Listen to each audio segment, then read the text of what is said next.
Hello, welcome to the Honest Wargamer and the 40k Spice Center with Nick, the hot take hombre, and Tom, the tell-all tit. Shit, I didn't know where to end that. I'm sorry. I didn't plan that. I should have written something.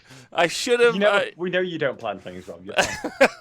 Hello, everyone. Welcome to the show. Obviously, I'm joined by Nick and Tom. Logan is away. He's currently travelling in Poland, so he won't be able to join us for today's show. Hey, Wargamer, thanks for resubscribing. Thanks, everyone, for joining us live.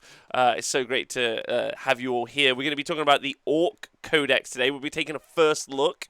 Obviously, the leaks have only just come out. And I know loads of people have already tried to deep dive it and stuff, and there's loads to talk about. But let's just take our time with it and have and shoot the shit, right? Because I'm very excited about it, and we should just hang. Before we get into that though, Nick, my friend, we had a great event here at the weekend. Do you want to talk to us about it? What's going on? How are you? Let's do how are you first. I'm all right, thank you. I was just explaining to Tom that I've had a little bit of a stressful work week, but partly because it's been really warm here. Us British, generally, our natural habitat is dark, gloomy skies with a little bit of rain as soon as you think it might be sunny for a little bit. So it's been a bit of a culture shock to be so hot all the time. You're used to that by now. No, definitely not. Well, okay. But we'll all have to get used to it as the world comes to its eventual doom. Okay, I was going for a different route there, but you made it dark. Fine. Yeah. I mean, this is a hot summer, but if it makes anyone else feel better, this is the coolest summer of the rest of our lives. So, a glass of iced water to all of you. That glass of iced water is pretty full for you, Bob. Yeah. Tom, talk to me, baby. Talk to me, you hairy legend. How are you? Okay. Yeah, I'm good. I've played a lot of 40k this week. I'm meant to be painting an army for this weekend, where I'm going to be playing in the Captain's Clash 2, the T-Sports Arena. But the panic hasn't quite set in yet, so now I'm painting Dire Avengers instead. So I'll have to sort that out at some point. I also played a couple of games of 40k today as well, down at Warhammer World, which I'll tell you about later. And I played at Necros' event at the weekend as well, which I'm sure he'll tell you about a little bit more in a minute. Okay. Very excited about that. All right, good. How am I? Warm is the answer. Excited about You look like you got a breeze on you there. You got a fan. Yeah, I got a fan. fan. You got a fan pointing at you. Yeah, I got a fan. I got one fan out there in the world. And let me tell you, I'm excited about Orcs in a way I don't think I've been excited about 40k for a while. Just because it's okay, Rob. You're still angry and bitter about the Codex and how awful it is. Am I? I don't know. Apparently, no, I'm not. I'm great. Because listen, if we're gonna if the game is we talked about this last week. If the game's gonna be broken as hell, why not Orcs? Yeah, I'm in. Wow. Yeah. I just want to hear a lot of it men makes scream. sense. Hey Neil in the chat, massive love to see you in the chat. I missed you tons. I'll call you tomorrow. If you're free, obviously. Well, you're not, Nick. That's a good argument. I feel like I can get behind. If broken, why not Orcs? Well, I don't know. I think Orcs are actually pretty good at fixing things. They're pretty good at putting stuff together. Their big mechs are pretty good. So I'm hoping that we've had obviously Drakari and Admech being the broken ones. I'm hoping that Orcs are here to fix it. Maybe that was Games Workshop's plan all along. Maybe that was I don't know. Cunning but brutal strategy that they have. I heard Games Workshop are cracking down on third-party miniatures, which means I need to. God! The Met guns. Oh God! Do you know what? Because it's the Spice Center. We were like, should we not talk about it? And Tom wanted to just megalol, Chad, I was just going to make a joke about my Met guns, but you're going for it. Okay. No, go on. Make a joke. Make a joke, and let's go all the way. Come on. Yeah, that was it. We've done it now. Yeah, I'm not allowed to use my Met guns anymore. Because Games Workshop will think they're official third-party models because they're so well done. They are pretty convincing, aren't they? Yeah. They are very convincing to the unable to see. I don't know if it's okay to say blind people. So True. I'm not saying it. It's fine. I'd get some lawyers prepped if I was you, Tom. Just in case. It's okay. Don't worry. I'm currently doing a course on YouTube about how to be a sick lawyer in it. I personally, if you could, I would make I would get really expert in bird law. That's the way to take Games Workshop down. I don't imagine any of them are good at bird law. And that'll work. What Tom is referencing is a video that's been made by all of the people who make content like that, which is just like, Games Workshop did this, our Primarch's returning. Is the hobby dead? Yeah, like, question mark. And in that, they've updated they've updated their IP terms. Hiding under your bed at night, about to claw you in your... See, because today's an interesting day, right, to talk about it, if we're going to talk about it at all. Games Workshop, a multi-billion-pound corporation, therefore not a human being, but full of lovely human beings, I'm going to qualify the statement before we go any further, is legally within the law. Inherently evil because it's a company. So I'll just start there, because its only goal is to make money, and in no way cares about any other factor, because that's all companies are. Things to make money. So because of that, they decided to protect their IP and shut down other people that like make fan content for IP, and that doesn't make any difference. Like number one, like Star Wars lets it happen, and that's Disney, and they're evil as hell. Pokemon let it happen. Like multiple other major corporations do it because they actually see it as a way of making more money. So in their primary goal of intending to make money, they failed at the first hurdle by the actions that they're doing. They're like, we won't make anyone advertise our stuff, and therefore we'll make more money. And free advertising, who wants that? Who wants people excited? I don't want that. Yeah. I mean, to be fair, maybe they went down the Blizzard route and got really fed up of seeing that Rule 34 Warhammer everywhere, but, you know, it's all over the internet, and, you know, you can't help escape it, really, can you? So, and, like, they need to shut that down. Yeah, and here we're in, like, the day I bring it up is because have you seen the Blizzard drama today? Not the snow. Oh, yeah. Okay. Yeah, the lawsuit. No, it's been nothing but sunshine over here. Tom, do you want to yeah. brief us? Oh, the California has charged Activision Blizzard with being cunts to their employees. There's a lot of heinous shit in there. I'd recommend you go and read it. Just have a Google. I haven't read the full thing yet. I've just seen snippets. I've seen so many snippets. I can't remember many particularly specific examples because they're all pretty heinous. But go and have a look and take a look at the lad bro culture that's going on at Activision Blizzard and how it's harassing certain employees from certain demographics. Yeah. Effectively, they're evil pieces of shit. Like, some of them have acted like evil pieces of shit. But the point, like, again, it's a corporation. But it keeps happening. It keeps happening. Yeah. Like, and how can you devolve yourself from, not devolve, but like, how can you remove yourself really from the conversation that's all corporations inherently are evil, and what they do intentionally is only make money, and therefore people are just livestock to them and don't really mean anything. What was interesting is when you then move into the field of entertainment, which we're in, or not us three specifically, but like the Warhammer, the Warhams. And by the Warhams, what they like do is provide entertainment and love and peace and one of the amazing things that Warhammer does is make people happy and joyous and amazing and like that, like it's full like and it's so difficult to remove like, you know, those two things away from each other. So when you see them doing evil corporate shit, you're like, but I love the things. Like I love the orcs. Like I love the orcs, Nick. So like what do I do? How do I marry those two feelings together or just separate them? I don't know. So what I'm going to do is just fucking ignore it and not give a fuck and take the piss out of them. That seems like the best answer, yes. I would say. Just like every other problem in my life. Just forget about it. Feeling, bury in a tiny little bottle, find a beach and bury it there, and hit myself in the head with a rock so I forget the location. And then, yeah, just like thingy. In the Matrix, what's his name? Cypher. Just like Cypher in the Matrix when he's talking to Agent Smith. Yeah. Ignorance is bliss. Just plug yourself back in, baby. Plug yourself back in. Does either of you two want to talk more about the IP thing? Because whatever. Not really. No. I only hope that if they do bust into someone's house, like an American-style police raid to gather up someone's 3D printed army, I hope that they do it cosplaying as Space Marines or Guardsmen. Just so that person does get the, you know, that emotion that you were just describing, Rob, of, I hate this happening. This is awful, but I love Warhammer. Because there's a Space Marine arresting me. Yeah, like, they feel like both the futility of the moment. Exactly. But the joy. You don't want to sue that if a bunch of Space Marines are broke down your door. Yeah, they took something that you probably shouldn't have.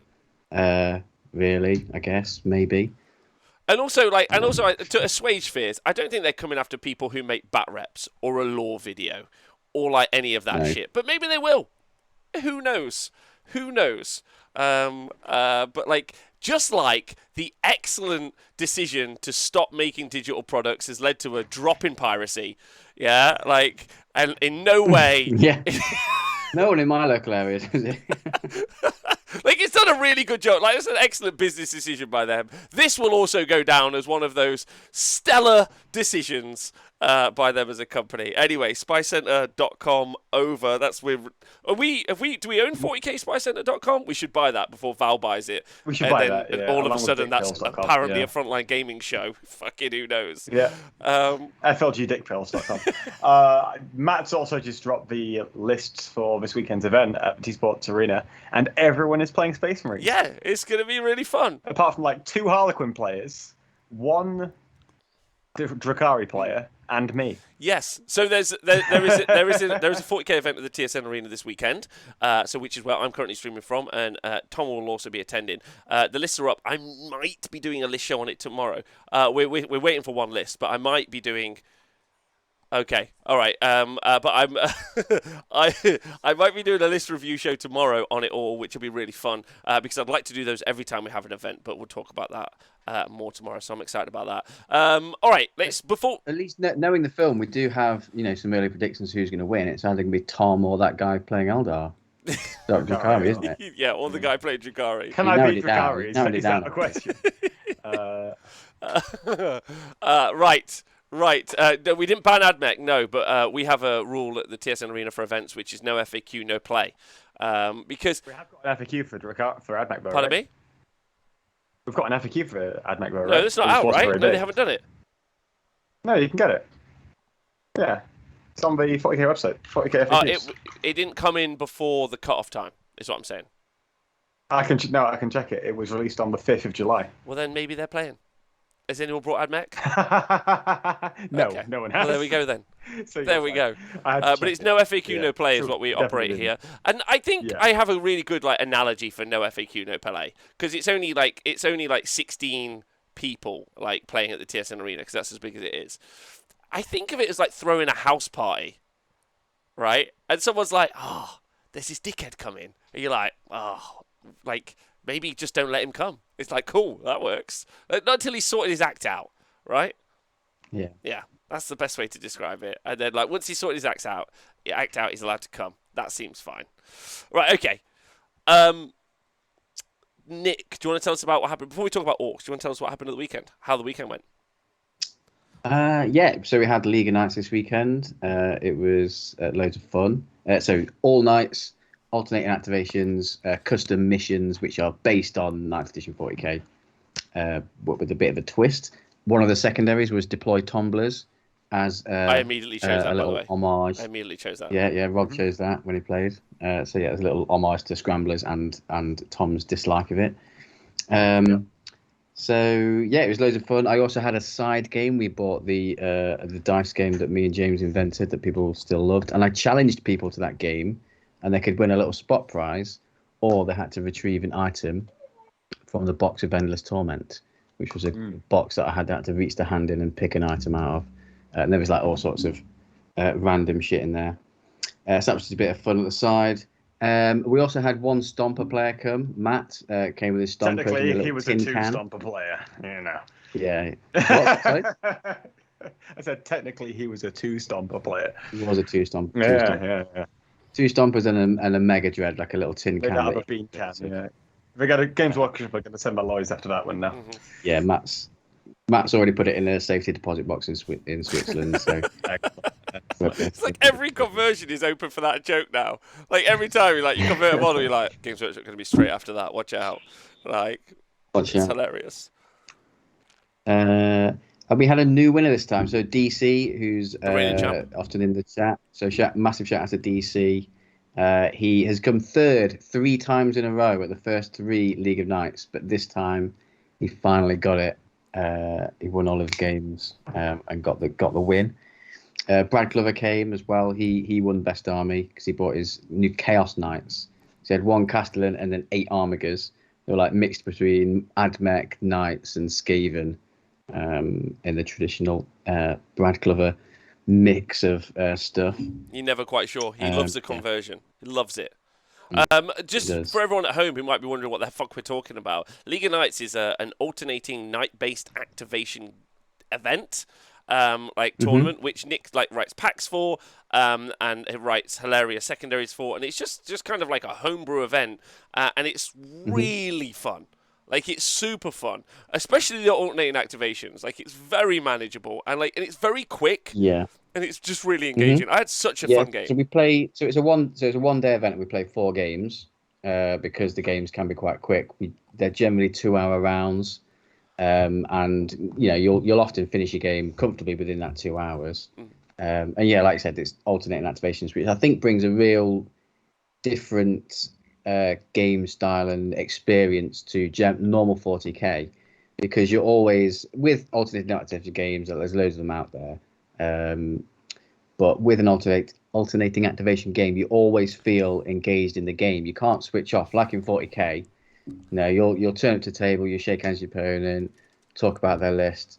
They'll deploy their 120 Skitarii Rangers, and then you'll just sit there as they, shoot you for hours. Yeah.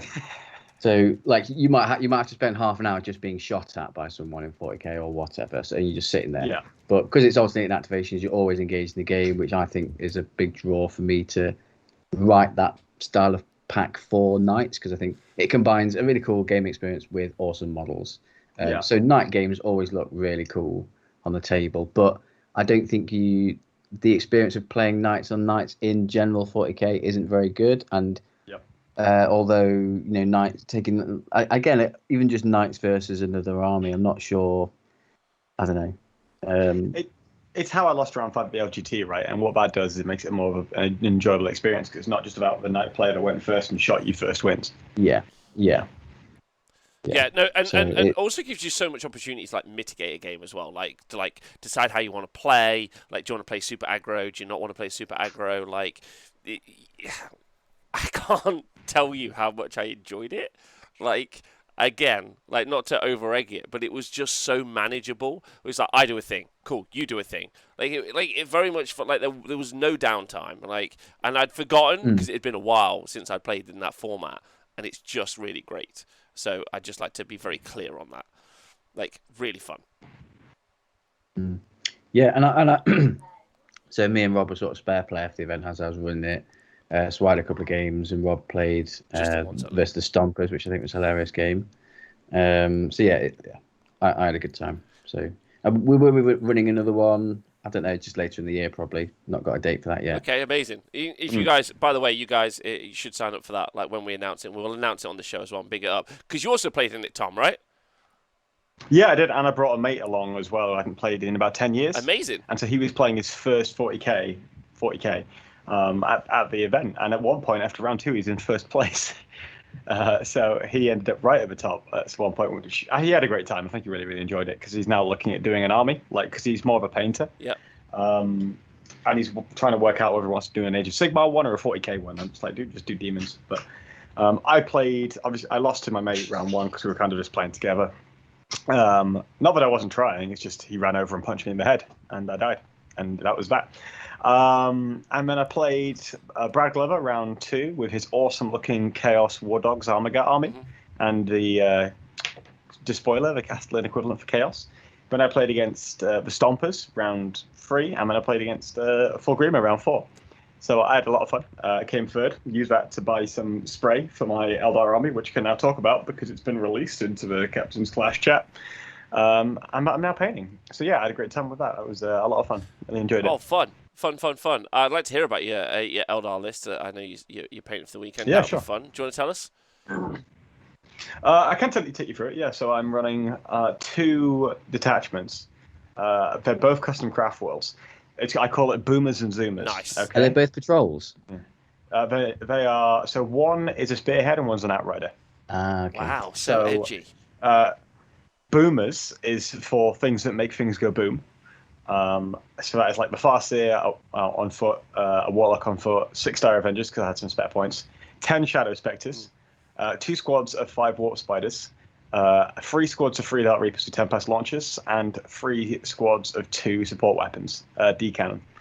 And then a Wave Serpent to keep some of the stuff safe turn 1 if I need to. And then Craftworld Zoomers has the Young Khan in it and 3 individual cheapest chips Vipers, which have the ability to advance an extra 2 inches, and they have an extra 4-inch range on their shuriken weapons, so they can zoom off and still probably shoot you. Nice. Okay. Yeah. Should be fun. Vipers were good when I was last playing Eldar. Are they in there for engagement fronts? Kind of. They're 50 points each. They also work really well with Young Khan as well, because it's one of those where you now have to overcommit to that Viper to be able to kill the Viper and the Young Khan if it pops up. But you don't really want to put that much firepower near a Viper, because it is basically a paper bag flying across the board. It's like a paper bag with like a hairdryer in it. You set the hairdryer off and, off goes a Viper.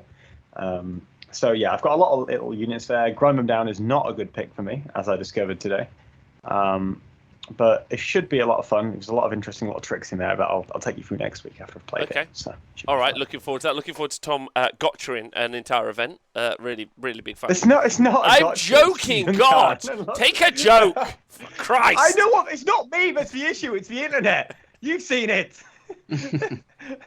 I fear nothing. You see what I fear nothing. Okay. All right. Great. You also got some practice games in today, right? I did, yeah. So I played against Will Rose, and he was running his Sions. So he had like 5 Tauroks with all the guns. He had 2 Valkyries, and then a bunch of deep striking squads with plus like an extra point of AP and all that shit. Game 1, he went first and shot me up enough that I couldn't do much back. I had an opportunity to tag him later on, but that didn't quite work because I didn't kill his stupid company commander with the Young Khan. Yep. And so he won that one. And so next game, I fixed her. I rectified that problem by making a slight change to my decision making, in that this time I beat him on the roll to go first, and I destroyed 8 units turn 1. Whoa. Okay. Do you practice for your first turn rolls? Yes, yeah. I make sure I get my special big wooden dice out, and then I roll that. Nice. The one with all the 6s. Okay. So, thanks to our day for resubscribing. Massive love seeing you in the chat, and also everyone for joining us live. Tom, you were at Warhammer World playing, and I saw some of the picks. So if anyone doesn't agree with my statement I'm about to make, then feel free. But I looked at that. Nick, I don't know if you happen to see the terrain. Are they on Twitter? Yes, it is. Tom Layton shared a pic. But let me just say, holy Batman, what the hell is that? What the hell is that terrain? Like, it's not what I would call useful. Let's put it that way. Tom, how did you find the terrain impacted the game? I got shot a lot. To be fair, though, 40k is a game where you get shot a lot. That's kind of the point, right? Yeah, which is why I take a lot of ignores line of sight guns. And it doesn't really matter when there's no line of sight blocking. Yeah, I guess. On the board? Yeah. Now, to be fair, I did have some WTC terrain in my car. Yeah. I just did not want to get it out. Because it was downstairs and it was sweaty and it was a long way and I couldn't be bothered. Was it also because you were afraid of being arrested by the Games Workshop Space Marine Police? Yeah, they were taking my plasticard terrain away from me. Fuck. They do have security cameras in there, and there is like a castle tower that they could easily position a sniper in.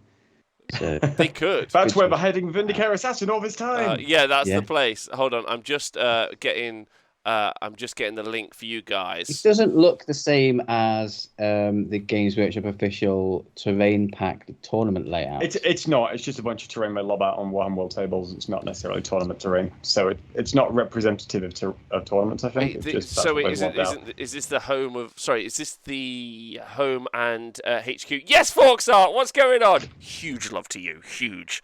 Is this the home of 40k? It's the home of all Warhammer, Rob. So we need to make it accessible for Age of Sigmar, so you have somewhere to put your armies. Yeah. Okay. All right. Sure.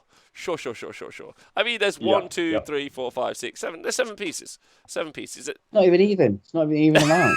It's not even an even I remember when amount. that used to be considered a dense ball. Look, if the bottom of the screen, if it's on the screen, Rob, it's not on the screen. Are you at the bottom of this map, Tom? Because if you're the bottom and your opponent was the top, you had 2 bits of terrain, and he had 5 in his half. No, but I'm in the middle. That's fine. He had 3. I think you'll find it's all right. No problems at all. It was all right. I think I set up that terrain. The main issue was that we had an odd number of terrain pieces, but I think that's because Games Workshop hates mirrored deployment zones. Oh, right. Yeah. Yeah, that's why this terrible looking terrain is half-assed done. That's why they were like, "Do you want to do better terrain?" And they were like, "No, I can't abide like mirrored terrain sets. It's just gonna break my heart. So I won't do it. I just won't do it." For artistic reasons. Yeah, they're very artistic reasons. due to artistic reasons, I'm going to do that in the future for all problems. Someone's like, "What is?" Due to creative differences, we've decided your shit-looking army can be shot off the board. Okay. That's why they do it. When you went to LGT and you saw all our shitty-looking armies, Rob, that's when it happened. They decided, we're just not going to put any terrain out, and we're going to make all the guns bigger, and therefore all of you can take your models off that table as quickly as possible because we don't want to see that. Listen, That's what it is. Fine. That's what it is. Fine. You're punishing us for our hobby standards. Big love to Innes in the chat. Also to Forksart, who got herself a Beast Snagger box, and she's going to build herself a first 40k army. No, wait, is that... Yeah. Yeah, so she's going to build her first army. So don't worry, Forksart, you can 100% be in the gang / team with us, and you 100% should come to Honest Wargamer HQ TSN Arena and play some Warhams with us.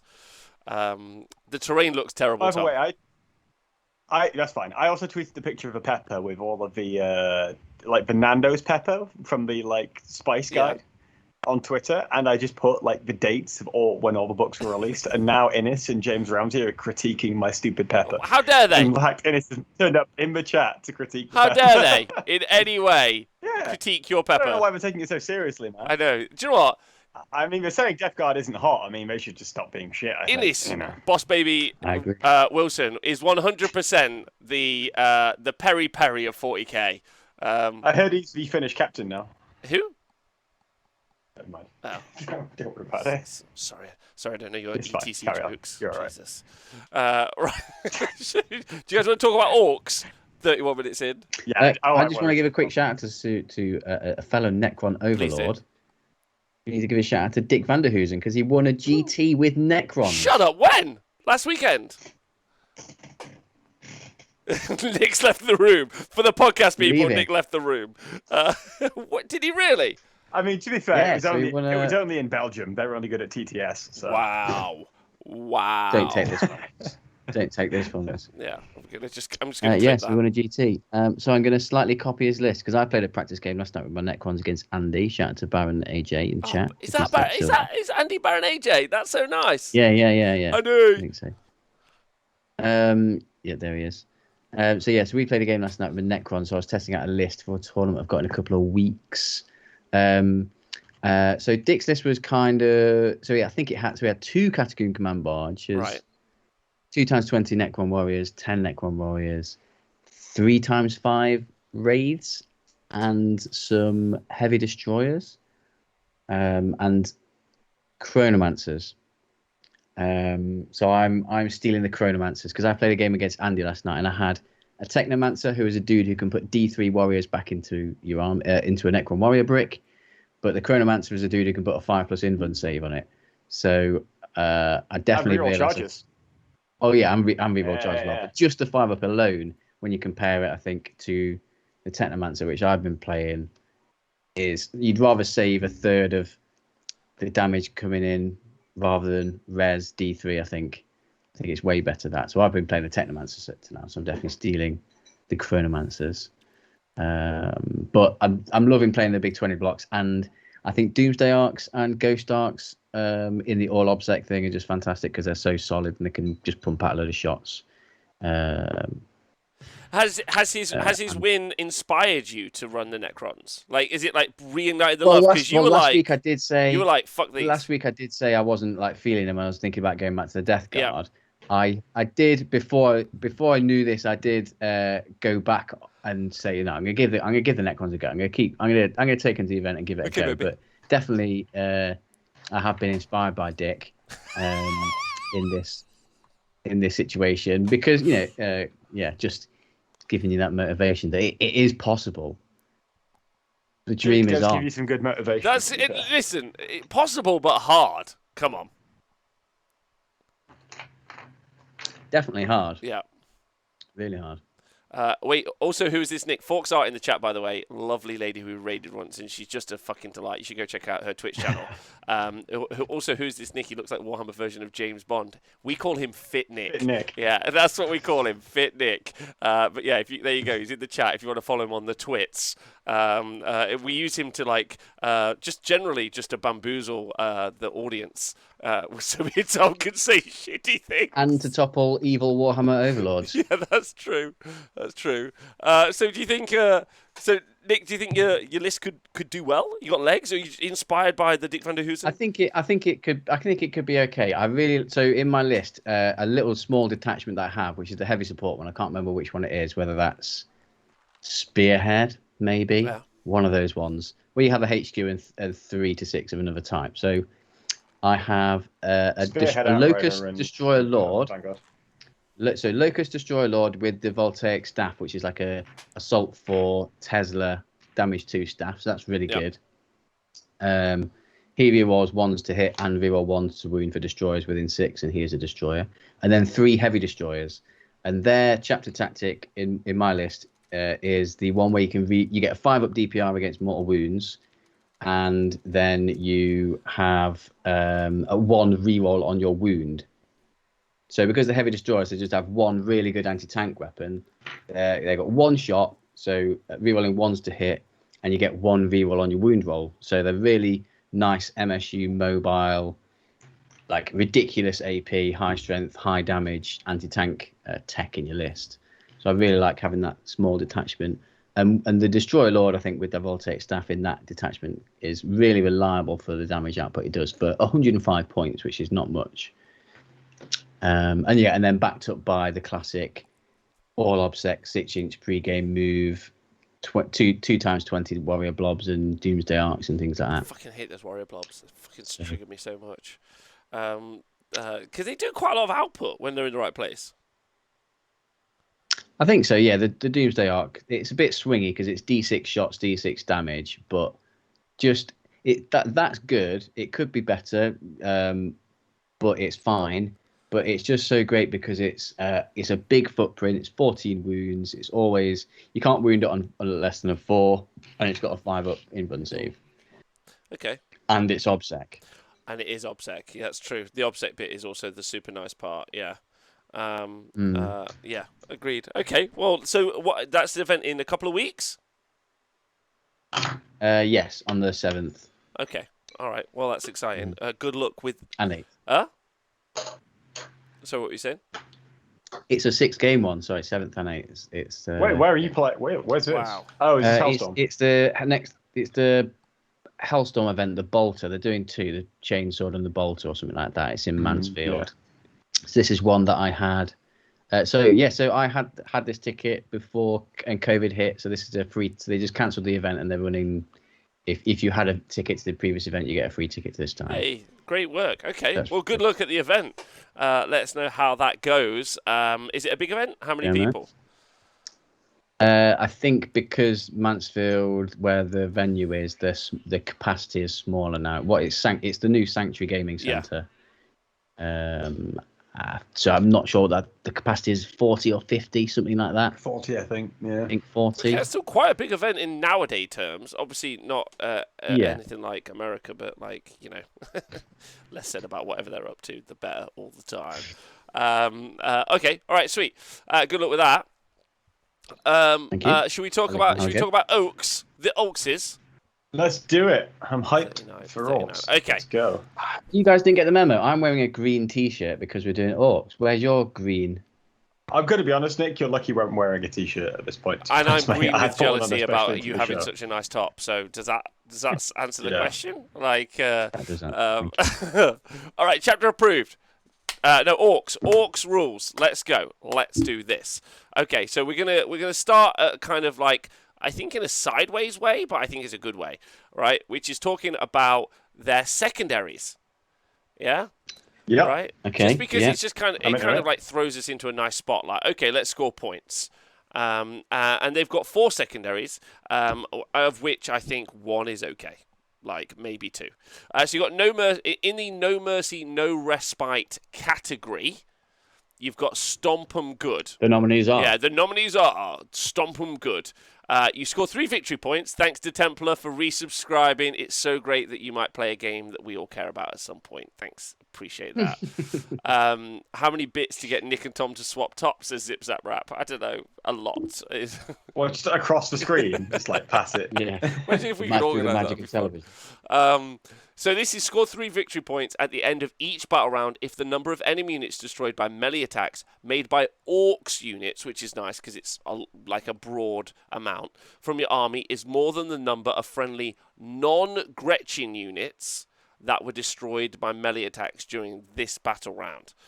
And then you score 1 additional victory point at the end of each battle round if the number of enemy units destroyed by melee attacks made by orcs from your army is at least 2 and double or more than the number of friendly non-Gretchen units that were destroyed by melee attacks this battle round. So what do you guys think about that kind of off the bat? A little bit hard to track, I guess. Well, not hard, but it's just another little thing to bookkeep. Like kill more, it's kind of like a kill more thing, isn't it? 100%.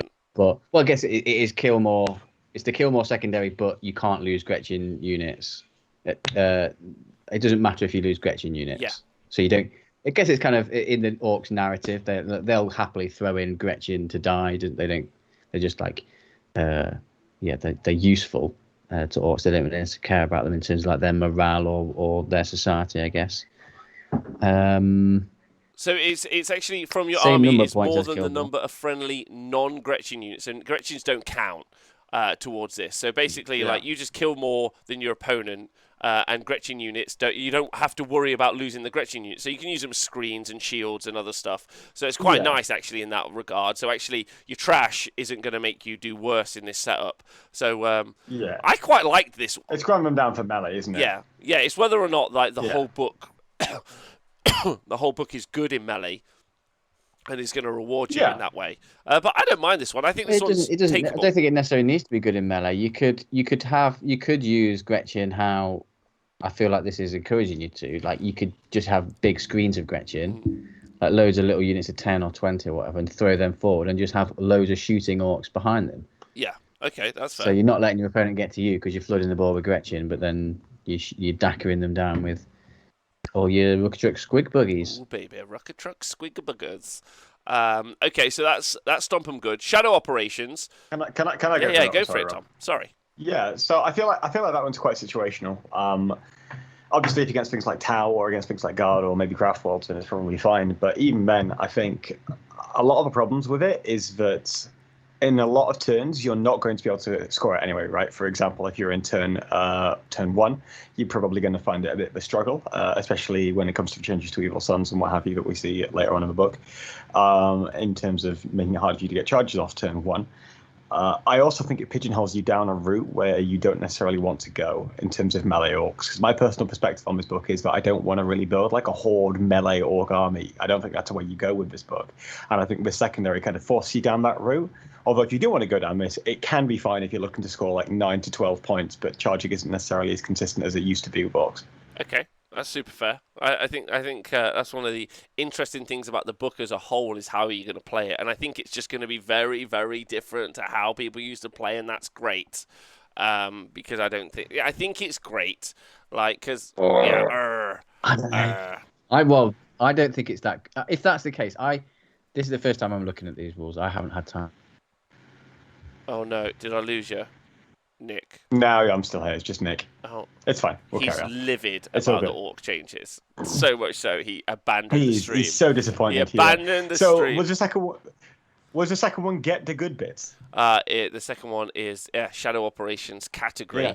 So this is Shadow Operations. So that means it's in the same category as Razor Banners and as Rod.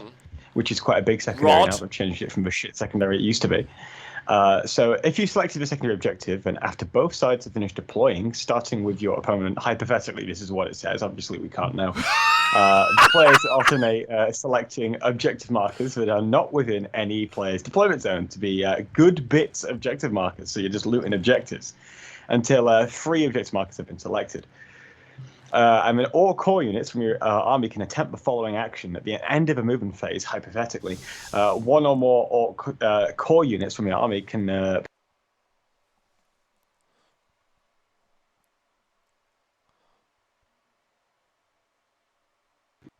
Okay, so basically you need to go up to 3 objectives, and you do an action on them, and if you do, you get 3 victory points. Yeah. So maximum number of points you can get is 9.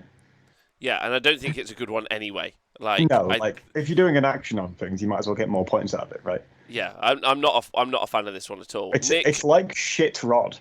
Yeah, it's terrible. Yeah. Nick, you're back now. What are your thoughts? I'm back. Oh, I was going to say, maybe you think it's great that the book doesn't play this way it used to, because you got rid of your orcs, most of your orc stonks recently, whereas I'm still lumbered with old money.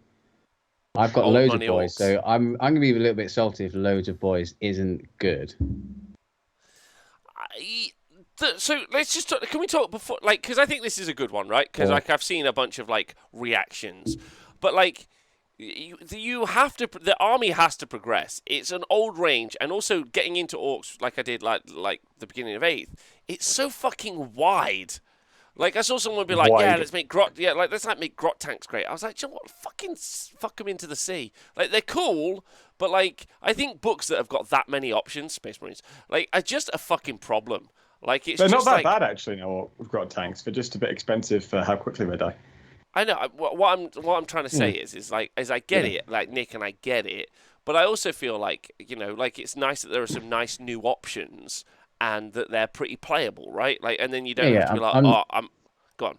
I wouldn't be upset if other stuff is good, but if like I said, I've not seen the codex yet, so we don't know, and it's very new. Hypothetically, but yeah. If stuff that I had been playing personally, I think I will be a bit upset because I have loads of boys, because that's kind of what I wanted to do in the last codex. I think like an orc horde looks really cool. I'm not saying it's necessarily a bad thing. I'm just saying I personally will be a little bit upset if all the stuff that I've spent loads of time painting and building for the last codex isn't good, and everything that I haven't got is now better that I have to in commas buy. Yeah, I get it. I know, I do recognize that. I recognize the frustration. I do. I really, really do. I'm most upset though because the thing that made me start my orc army was the Chinook, and they've legended that now. If they do it again with this codex to my current collection, then that's going to be even worse. Heartbreaking. Well, anyway, I got out. I think you gotta, just like kids. That's why you kind of have them in, like, you know, you're like, oh, this one's gone a bit wrong. You just fucking kick them out. Start a new one. Start another one elsewhere in a different country. Start a new family, different country. That's how I was raised, and that's how I'll raise my kids. Yeah. Right, purge the enemy, which is Tom very unimpressed by that joke. Is Tom gone now? I don't know why it's booted me out of the call randomly, but that was the thing it did. So I didn't even click anything. It's fine. Fair enough. Hello, Tom. Welcome back. Hello. I don't know what's happening with the tech issues. Also, is your camera frozen now? I don't know. Is it? Yeah. It's frozen on Sky. It doesn't look frozen to me on my end, but okay, whatever. Fine. Okay. Brilliant news for us all. All right, so the next one is the biggest and the best, which is purge the enemy category. If you set the secondary objective, you score 3 victory points at the end of each battle round for each of the following achieved by your Orcs Warlord. So I think you can just stop reading there. Yeah, generally character-specific ones are very hard to get, and obviously, despite saying, well, like, and back, Tom. Good job. Yeah, it's one of those ones your opponent can try and avoid it, can't they? Yes. Yeah, 100%. And also, like, if they just kill you, like, I don't know, man. Like, they kill your dude. I feel like this is a Ghazi specific one. Could this be the Ghazi one? Like, if Gazgul is really, really good, at stomping and killing, you could put this on him, and if he achieves, for a But maximum 5 points. So the things you got to do are. But do you want to make Gazzy a warlord, though? Yeah, and the things you got to do are an enemy monster or vehicle unit is destroyed as the result of a melee attack, so they've got to have a monster or vehicle. So, no, let's throw that away. An enemy character is destroyed. Okay, their character's got to be frontline, so probably not. 5 or more enemy models were destroyed as a result of attacks made by this warlord. Yes, achievable, but I don't know. Are you? But not in turn 1. Yeah, not in turn 1. Turn 2, realistically. So, are you taking or it? Or maybe even turn 4 or 5 if you're dead. Yeah. So I don't think you're taking it. Personally. Yeah, let's go. No, probably not. And then your opponent's got too much control. Yeah, way too much to control. And then finally, Battlefield Supremacy. So Green Tide. The Green Tide has been changed from a stratagem into a secondary objective. And it is at the start of the table, divide the battlefield into 4 even quarters. Before, score 3 victory points at the end of the battle round if 2 or more battlefield quarters have an Orc unit from your army that contains 11 or more models wholly within.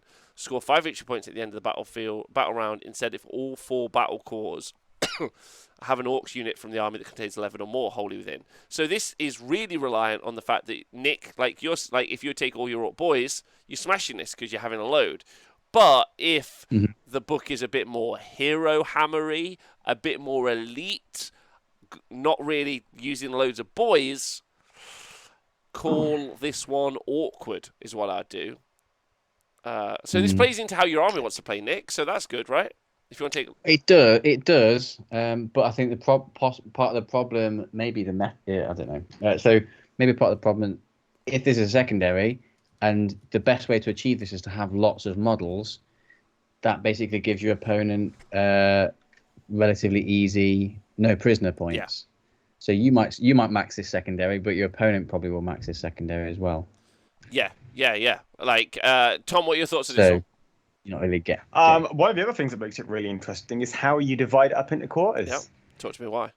Is it 1 quarter in top left, 1 quarter in the top right, 1 quarter in bottom left, 1 quarter in bottom right? Or could I do 4 long slices down the board? Yeah, it doesn't say how to do it. And I have all 4 quarters from my own deployment zone. And who gets to choose? Nobody. It doesn't even specify. They didn't even think about it. Amazing. Triangular hexadedrons. I'm in. How do you cut a pizza anyways? Great question. I'm in. All right, perfect. Love that. Nice. That's also on page 69, so perfect.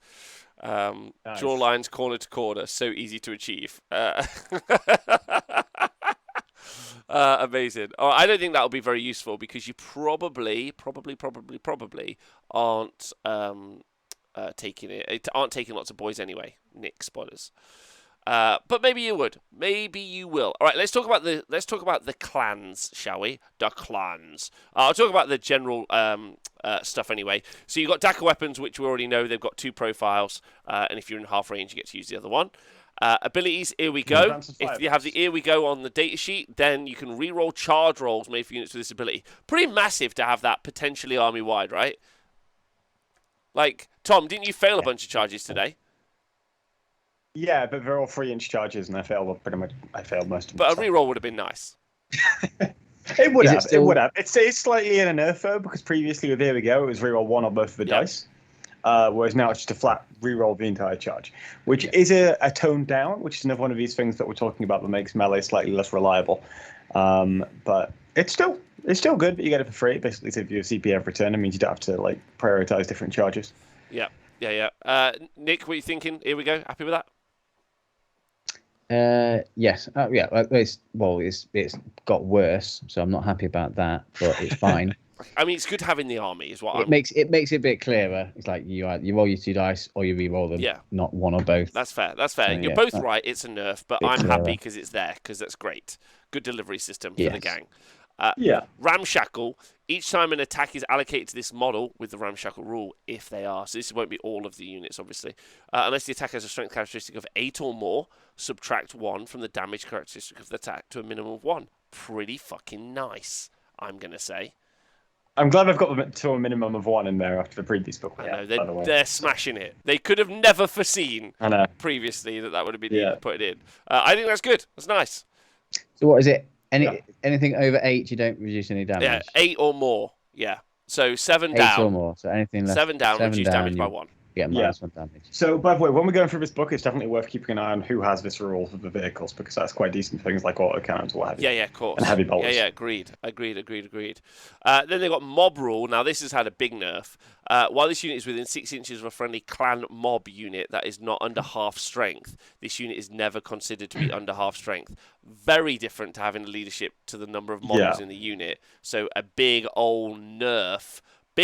So that's strike 1 against the Horde Orc approach. Yes, strike 1.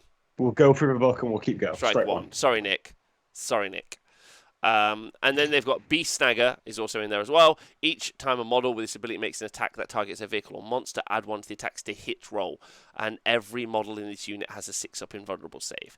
Pretty different to. Oh, so yeah. Pretty good. Pretty good. But a while ago when the community articles started coming out, I was worried that my boys were going to get invalidated. But now I feel reassured that my entire collection is invalidated. Hey, if it helps you out, your boys don't really have any stratagems either. So that's. Oh God. Anyway, right, let's talk about the subcultures. That's right, the sub-factions. Right, you got snake bites, right? And we kind of know these already, but I'll just go through them again. They've basically got transhuman, so you can't wound them unless you've got a weapon profile that's 8, or a strength characteristic that's 8 or more. You can't wound them on a 1, 2, or 3. So that's on snake bites, but that'll be your whole army, right? In snake bites. And they also, each time a squig model with this culture makes a melee attack, if they made a charge or heroic intervention, basically you get to add 1 to the attack's wound roll, which is obviously pretty great. And don't forget that obviously doubles up really nicely, as we just talked about with the Beast Snagger thing, that if you target a vehicle or monster, you'd be adding +1 to the attacks to hit rolls. So if you had a squig model, let's say in snake bites, you'd be +1 to hit, +1 to wound against a monster if you charged, which would be pretty nice, or a vehicle, which is again pretty nice. In this new codex, did the Orc Boy data slate get the squig keyword? No, did not get the squig keyword. Sorry about that. But let's talk about the other things. Tom, you got any thoughts on snake bites? We kind of talked about it before, but we talked about it a lot last week, so I think I'll leave it. It's just I don't really rate the transhuman thing too highly. It might be all right, but it depends on what the other filters look like. Kind of double up on it. Actually, you can get most of those 2 buffs from the stratagems anyway. So can you? Yeah, okay, obviously not army-wide, but in specific situations. So you probably... I don't know if Snake Bites is the one. Apart from, they've got a couple of really nice things, which we'll talk about right now. So the Warlord trait Surly as a Squigoth. The first time this Warlord is destroyed, and it doesn't stack with other stuff that is available, like the Never Beaten stratagem, which is pretty fucking good. If you do so, then on a 4+, you set this Warlord back up on the battlefield as close to where they were destroyed, not within engagement range, and you heal D3 wounds remaining, which is pretty nice. So that's the Warlord trait, Surly as a Squigoth. And obviously that's going to work really well on your monstrous kind of characters. So you can really create kind of like a Smash Captain, but like a Squig Captain at this stage. And that's a nice Warlord trait to have in it. I don't know, what do you think? Yeah. I mean, Necrons have a similar thing. You get up on a 4+. I think quite a few codexes have a similar sort of stratagem now. I think I would probably prefer it to be a stratagem rather than the Warlord trait, because I think if I've got a cat, because this you benefit from it once, whereas other Warlord traits your character might benefit from the whole game or buff other units for the whole game potentially if he's alive. But I guess if you've got a Smash Captain runs in, you might as long as it gets you 1 more round of attacks, it's maybe it's better than 1 CP, because fight twice is 2 CP generally for certain units. So if this gets you to fight again with your Squig Captain, maybe it is really good value. Okay, yeah. Next up, so the stratagem you get for these guys, I think it's really good because, spoilers, you're probably going to run a bunch of hero lads. And this is a pretty nice one. If you decide to add snake bites in, you might not, but that's a good one to have. And you've got the Mystic Chanting. Use the stratagem during your opponent's psychic phase. Select one of your snake bites units from your army, and until the end of that phase, you can attempt to deny 1 psychic power. So it's like whatever, it's 1 CP, and who gives a shit? And then you've got like a pretty nice relic, which who cares? So that's snake bites. Not tons to talk about, unless you're building yourself a kick-ass Surly Squigoth, or are you running Squigs, in which case you're probably looking at this for the +1 to wound. Everything else you're probably not into. Now, the next one, the one that I really like, Goths. Goths. Yeah, so their culture is no mucking a bear. And it's each time a model with this culture makes a melee attack, an unmodified hit roll of 6 scores 1 additional hit, which is pretty nice. Cool. Yeah, pretty good. And then each time a model with this culture makes a melee attack, if that model's unit made a charge move or performed a heroic intervention, add 1 to the strength characteristic of that attack. Is also booyah, in my opinion. It's not +1 to wound, which is, we've talked about on the show before, as Thomas pointed out, is like much better on the maths. But +1 strength is pretty nice, just for charging. So additional hits and +1 strength for charging is pretty strong on a lot of units that are going to be in this book. So, like, big fan of that. I don't know what you two think. I don't think it's as good as +1 to wound, but obviously that's squig locked, whereas this opens it up to everyone. Yeah. Every orc in a Goths detachment. So if you're playing squigs, probably don't go for that. But if you aren't, then yeah, it's good. But is it that good in the world of transhuman? Like, does it matter what strength you are anymore? That's a good point. I hadn't actually thought. That's actually such a good fucking point. I hadn't thought about that at all. Tom, do you want to weigh in on that? What are you thinking? It builds again into the way I don't think I'm going to want to build orcs, which is that melee kind of version. I'm not really going to want to do that, but maybe if you did want to do that, this might be okay. It depends on what everything else does, but it's just like lobbing a bunch of ones that you think would be good in melee into one pot and deciding which one's decent. And so if you do want to do it, this is fine. Like +1 strength is all right. +1 attacks is genuinely quite good, especially when you're proccing things with Do 6s still explode in this book? No, this is how you get exploding at 6s. No, there is no. Daka isn't a thing now. Militant Snowflake, thanks for resubscribing. Okay, yeah. So having the extra, the extra attack is the Warlord trait, but still, like this is decent, especially with things like Power Claws, where you can maybe prop that extra hit with a fantastic weapon. Also, this is 6 now scores 1 additional hit rather than gets you 1 additional attack. Yep.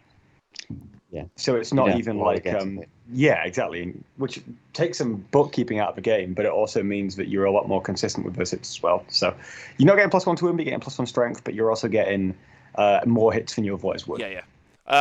I don't think this is a bad one at all. Based on looking at the other ones, I think you could definitely see this. The +1 strength is also nice as well. And like you say, it's on different units to the squig ones, but you're probably going to take the squig ones. Warlord trait, proper killy, like Tom just said. +1 to Warlord's attack characteristic, and each time this Warlord makes a melee attack, improve the armor pen by 1 as well. So you can make some beefy characters in here, which I think is great. Like, especially if you make yourself a beefy warlord, then exploding 6s on these pretty strong attacks, like Tom was just talking about, means that you're just going to get more in, you're going to do more, right? Especially with their unbridled carnage battle tactic. So this is their stratagem. Use this stratagem at the start of the fight phase. That one Goth core or Goth character unit from your army that has no mucking about clan culture, which is the clan culture.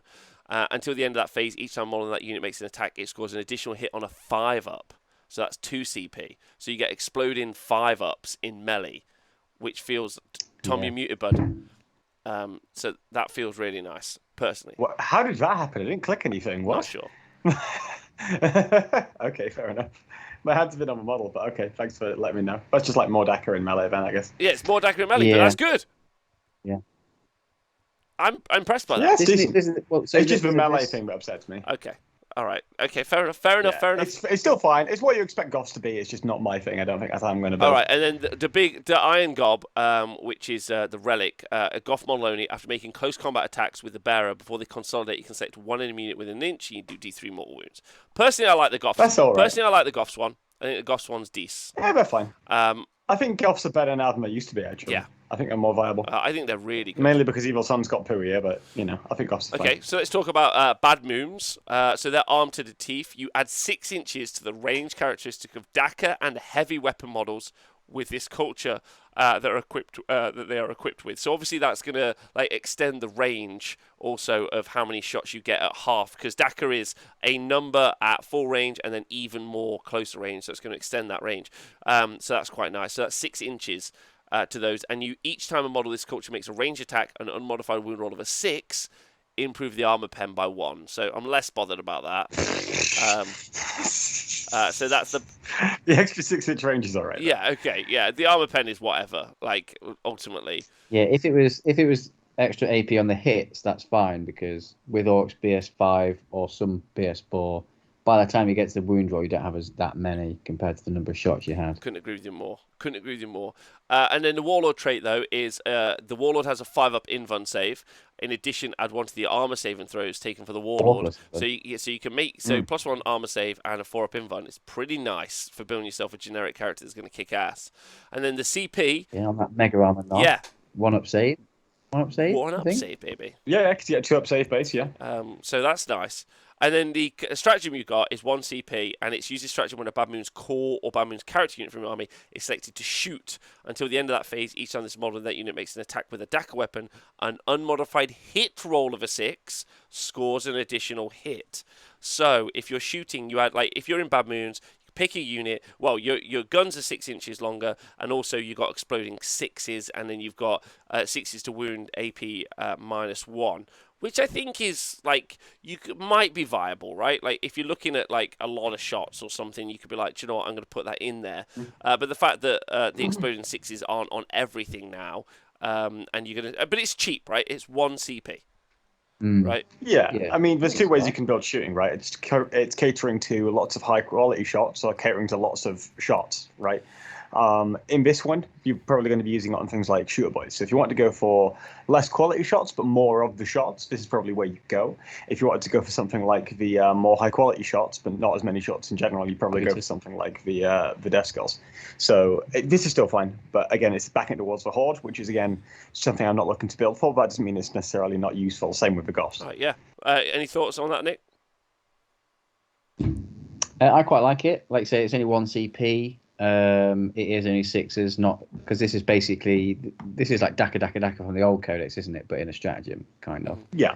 I'm glad that's not an army-wide thing because it was just dice admin that I think was a little bit unnecessary, not necessarily fun to do. So I'm glad they've condensed it into this stratagem. Like I say, it's 1 CP. I think it's quite good. Yeah, it's fine. Okay, Right. yeah, I wasn't blown away by this personally, but maybe once you look at the weapon profiles, you think maybe something goes in there doing that. I'm not sure.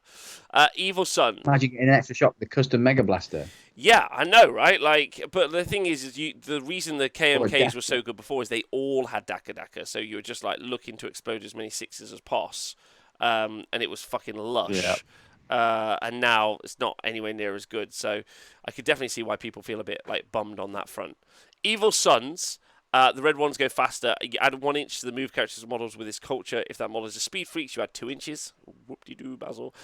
Fine.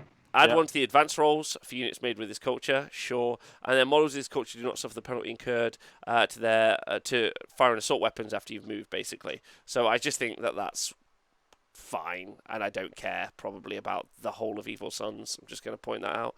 The Warlord trait is faster than use. In your command phase, select 1 friendly Evil Suns core unit. That unit is within 6 inches. That unit is eligible to declare a charge, even if they advanced or fell back this turn. So that could be quite interesting for charging stuff in, falling back, and then smashing in again. But not certain. Like you're charging something, you pin them in. In their turn, they can't get rid of you. You fall out, and then you kind of hit something else. But it's also if they like try to tag you with something. Like do we know the buggies, which are the missile as well? Like the one that's like a plane engine with the guy with the scarf. I can't remember what it's Mega Jet, called. Scrapjet. Are they like armor guns when you deploy 3 they split so they don't remain a unit or do they? I honestly don't know. Actually, I didn't check. I'll double check in a minute. I think they separate, but like this is a fallback and retreat warlord trait. That used to be the Evil Suns one from the previous codex, and I always took it because I took a Horde of Orcs, so it was always useful to be able to reposition on the table, either to charge something or just to go and grab an objective through movement, because that's generally how for objective play, like charge phase and piling and consolidate, and your movement phase is the bread and butter for that style army. So you don't want to be pinned into a certain position. So I think it's a nice tactical one rather than it just being yay more shots damage. I like it as a tactical repositioning one. But whether that's going to be good in this codex, if Orc boys aren't very good, and it isn't the way to go for Horde Orcs and stuff like that, I don't know. This is probably more aimed at the vehicles and stuff like that, I guess. Yeah. Maybe this could be good on if there is like a red roller style. Either one of the buggies is just really good, like the scrapjet, or like is a red roller still good now? Is there a version of that is like a big thing that hits really hard, and you do, like I might just throw in a ghost arc and tag it, so it's just fighting a ghost arc, which I don't care, but you really wanted to go and fight something else elsewhere, having to retreat and charge can be pretty strong, but it's more situational. Yeah, on who it's on. Will Dockerel asked in the chat, when I paint them, can I put clan transfers on them that I like and mix it all up, or do they have to be the same clan in a mob? No, just stick whatever you like on, man. It's your creative hobby. If anyone has an issue with it, they're a dick. They'll send out the Don't guys let the state to come and get you. Yeah. get you. They'll get you. Right, next up, so the stratagem that you get for those, I talked about that, is use the stratagem in your shooting phase, select one Evil Sun Speed Freaks unit from your army. That unit can immediately make a normal move as if it were your movement phase, which is pretty nice. And then that unit is not eligible to... Oh, but we can't charge. Yeah. I think that's I think that's quite good, right? Because you could block people in. It's interesting. Yeah. I'm thinking Storm Boys. Double move Storm Boys turn 1. Yeah. Go what? They used to be what? Moving 12, 14 with a run. Maybe that's 38 to 40 inches. Yeah, and put yourself in an awkward position for your opponent. I mean, I was just looking at it, getting progressively more excited about yes. We're going to get a Swarm Lord style extra move, super fast Orc unit charging across the board and punching you in the head. But no, it is called Drive by Daka though. So I mean, the implication is clearly they want you to use it for shooting. Well, it's a right? Speed Freaks unit as well. It's a Speed Freaks unit. Yeah. So you put it on like a big unit of like war bikers or something. I don't know. Maybe that's what they want you to do with it. Pity their guns suck and they don't really aim. But well, so the next bit I think kind of actually like changes the shape of this whole subsection, right? And lets you kind of go back to what Nick was talking about a second ago, which is the relic is Res Mecha's Redder Paint. You add 2 inches to the bearer's move characteristic, which is good, yeah. And then at the start of the fight phase, if this warlord is within engagement range of any enemy units, those units cannot be selected to fight until all eligible units from your army have done so. What does it mean, this warlord? If this warlord, this warlord. That's a relic. Yeah. But it's a relic. It's not a You warlord. put the relic on the warlord, but the relic goes on the warlord. But the relic doesn't have to go on warlord, though. It's a vehicle model. Yeah, this relic can be taken on a vehicle model. Yeah, Tom's right. So, like... I'm really confused. It's okay, Tom, don't worry. They've just written it badly. No, fine. Yeah. So, no, I'm trying to work out what it means. That's all. Yeah. What they mean is this character. But, like, they've written warlord. Yeah. I can't wait to turn up at Games Workshop at lunchtime on Saturday and spend 125 quid to get this book where we don't even know the difference between a fucking relic and a warlord. It's just a small typo, it's fine. I mean, in the grand scheme of things. Small indie company. Yeah. But, so this one's quite interesting, because I don't know if you read that, let's just ignore the typo. This is pretty amazing, if you think about it.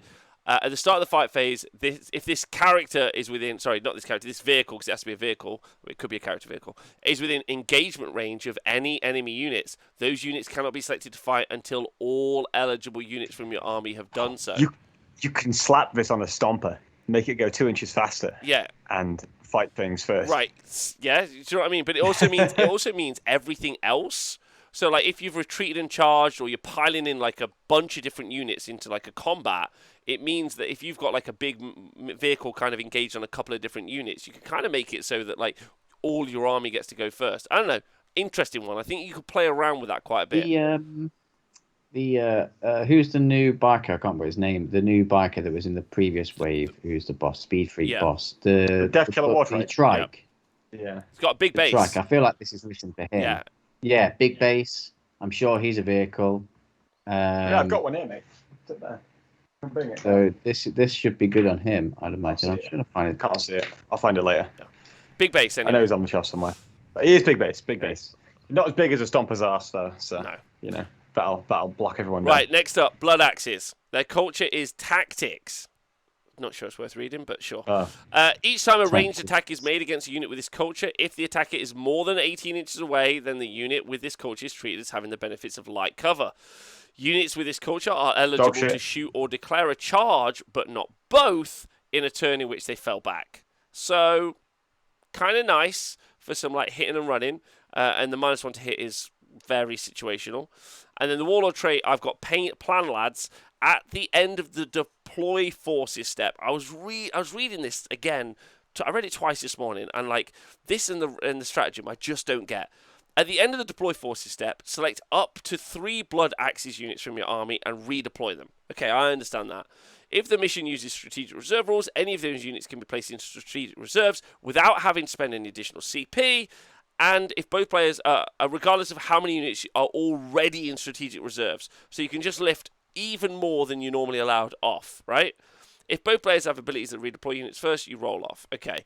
And then the stratagem, so I'll just talk about it together so you can kind of like talk about it as a thing. Dead Sneaking, it's 1 CP.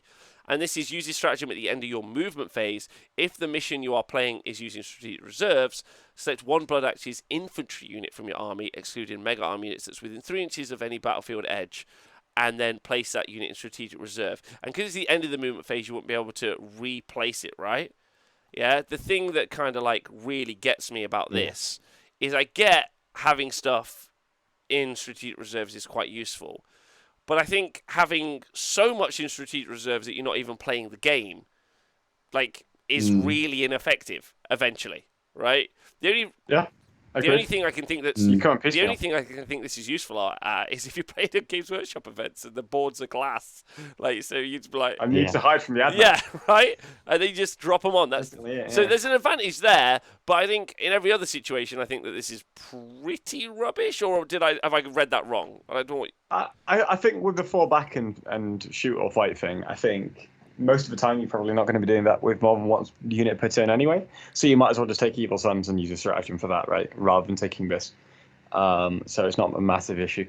And as you say, I'm not a massive fan of that kind of stuff either. I mean, the ability to all go into reserve is kind of pretty cool, but I mean, only specifically against Admech. And again, you need to build towards it. So you need to be able to come down and make sure you hit on the drop, which you can't really do with the less reliable Here We Go. So what you need is a shooting army again. So again, it's just pointing towards that kind of route. Yeah. Okay. All right. Fair enough. You got any thoughts on that, Nick? I understand your point about what's the point taking stuff off, because basically you're like, well, I'm just going to play with 1,500 points to your 2,000 points and give you a 500 point advantage straight away, as an example. And then, I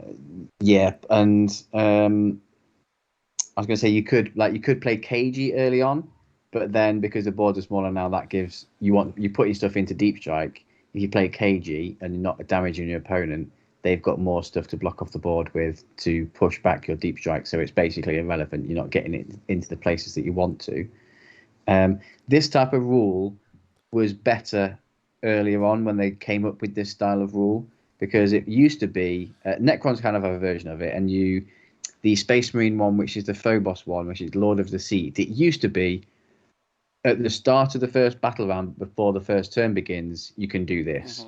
Mm-hmm. So either redeploy units or take them into strategic reserves. But they've changed that now to at the end of deployment. So previously you knew who was going first. Much different situation. It's way more powerful because you know who's going first. You can either do it or don't. You can react to that information. Whereas now you don't know who's going first. It's just maybe you're playing some deployment games with someone, and you're faking them out over here.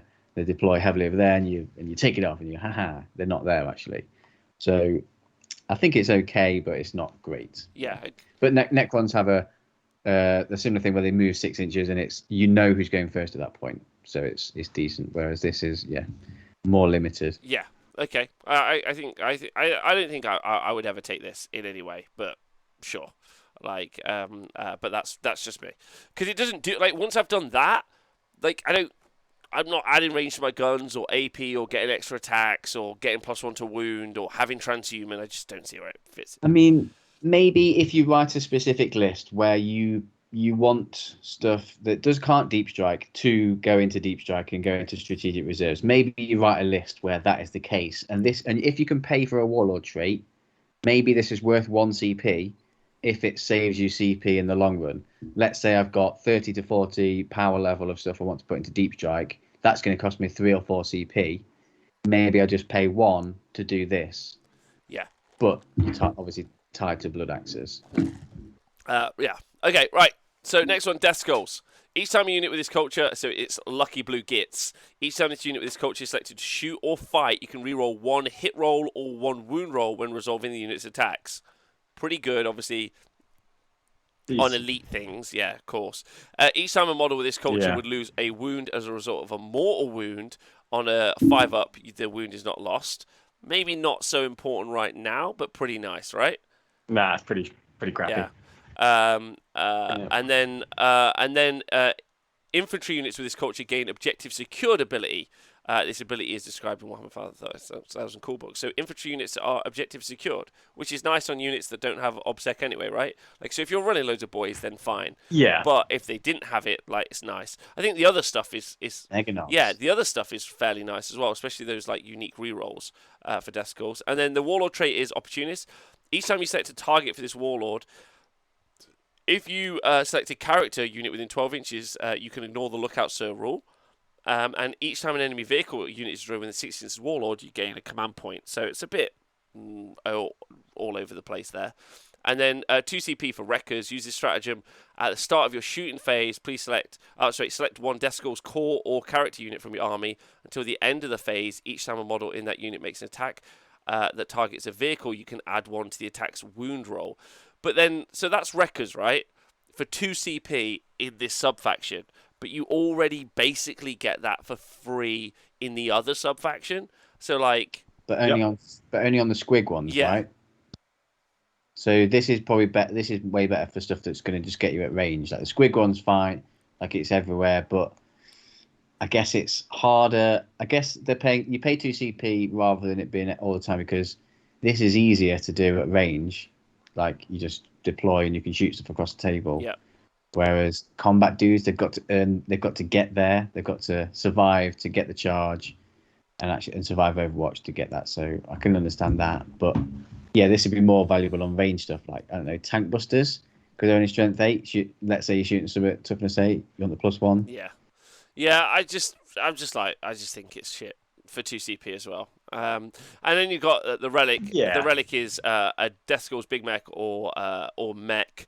Each time the bearer uses the mechanic or big mechanic ability, roll d6 on 2+ selected vehicle gains an additional wound.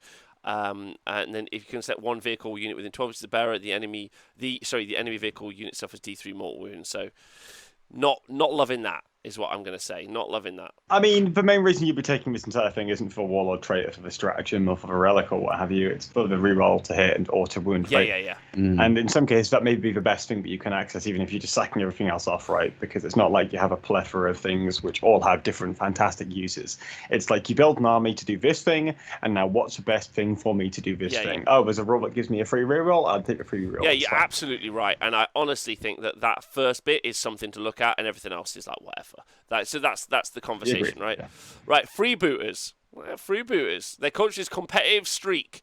Each time a freeboot unit from your army destroys an enemy unit, after that unit's attacks have been resolved, until the end of the phase, each time an attack is made by another freebooters unit from this culture, from your army, add 1 to the attack's hit roll.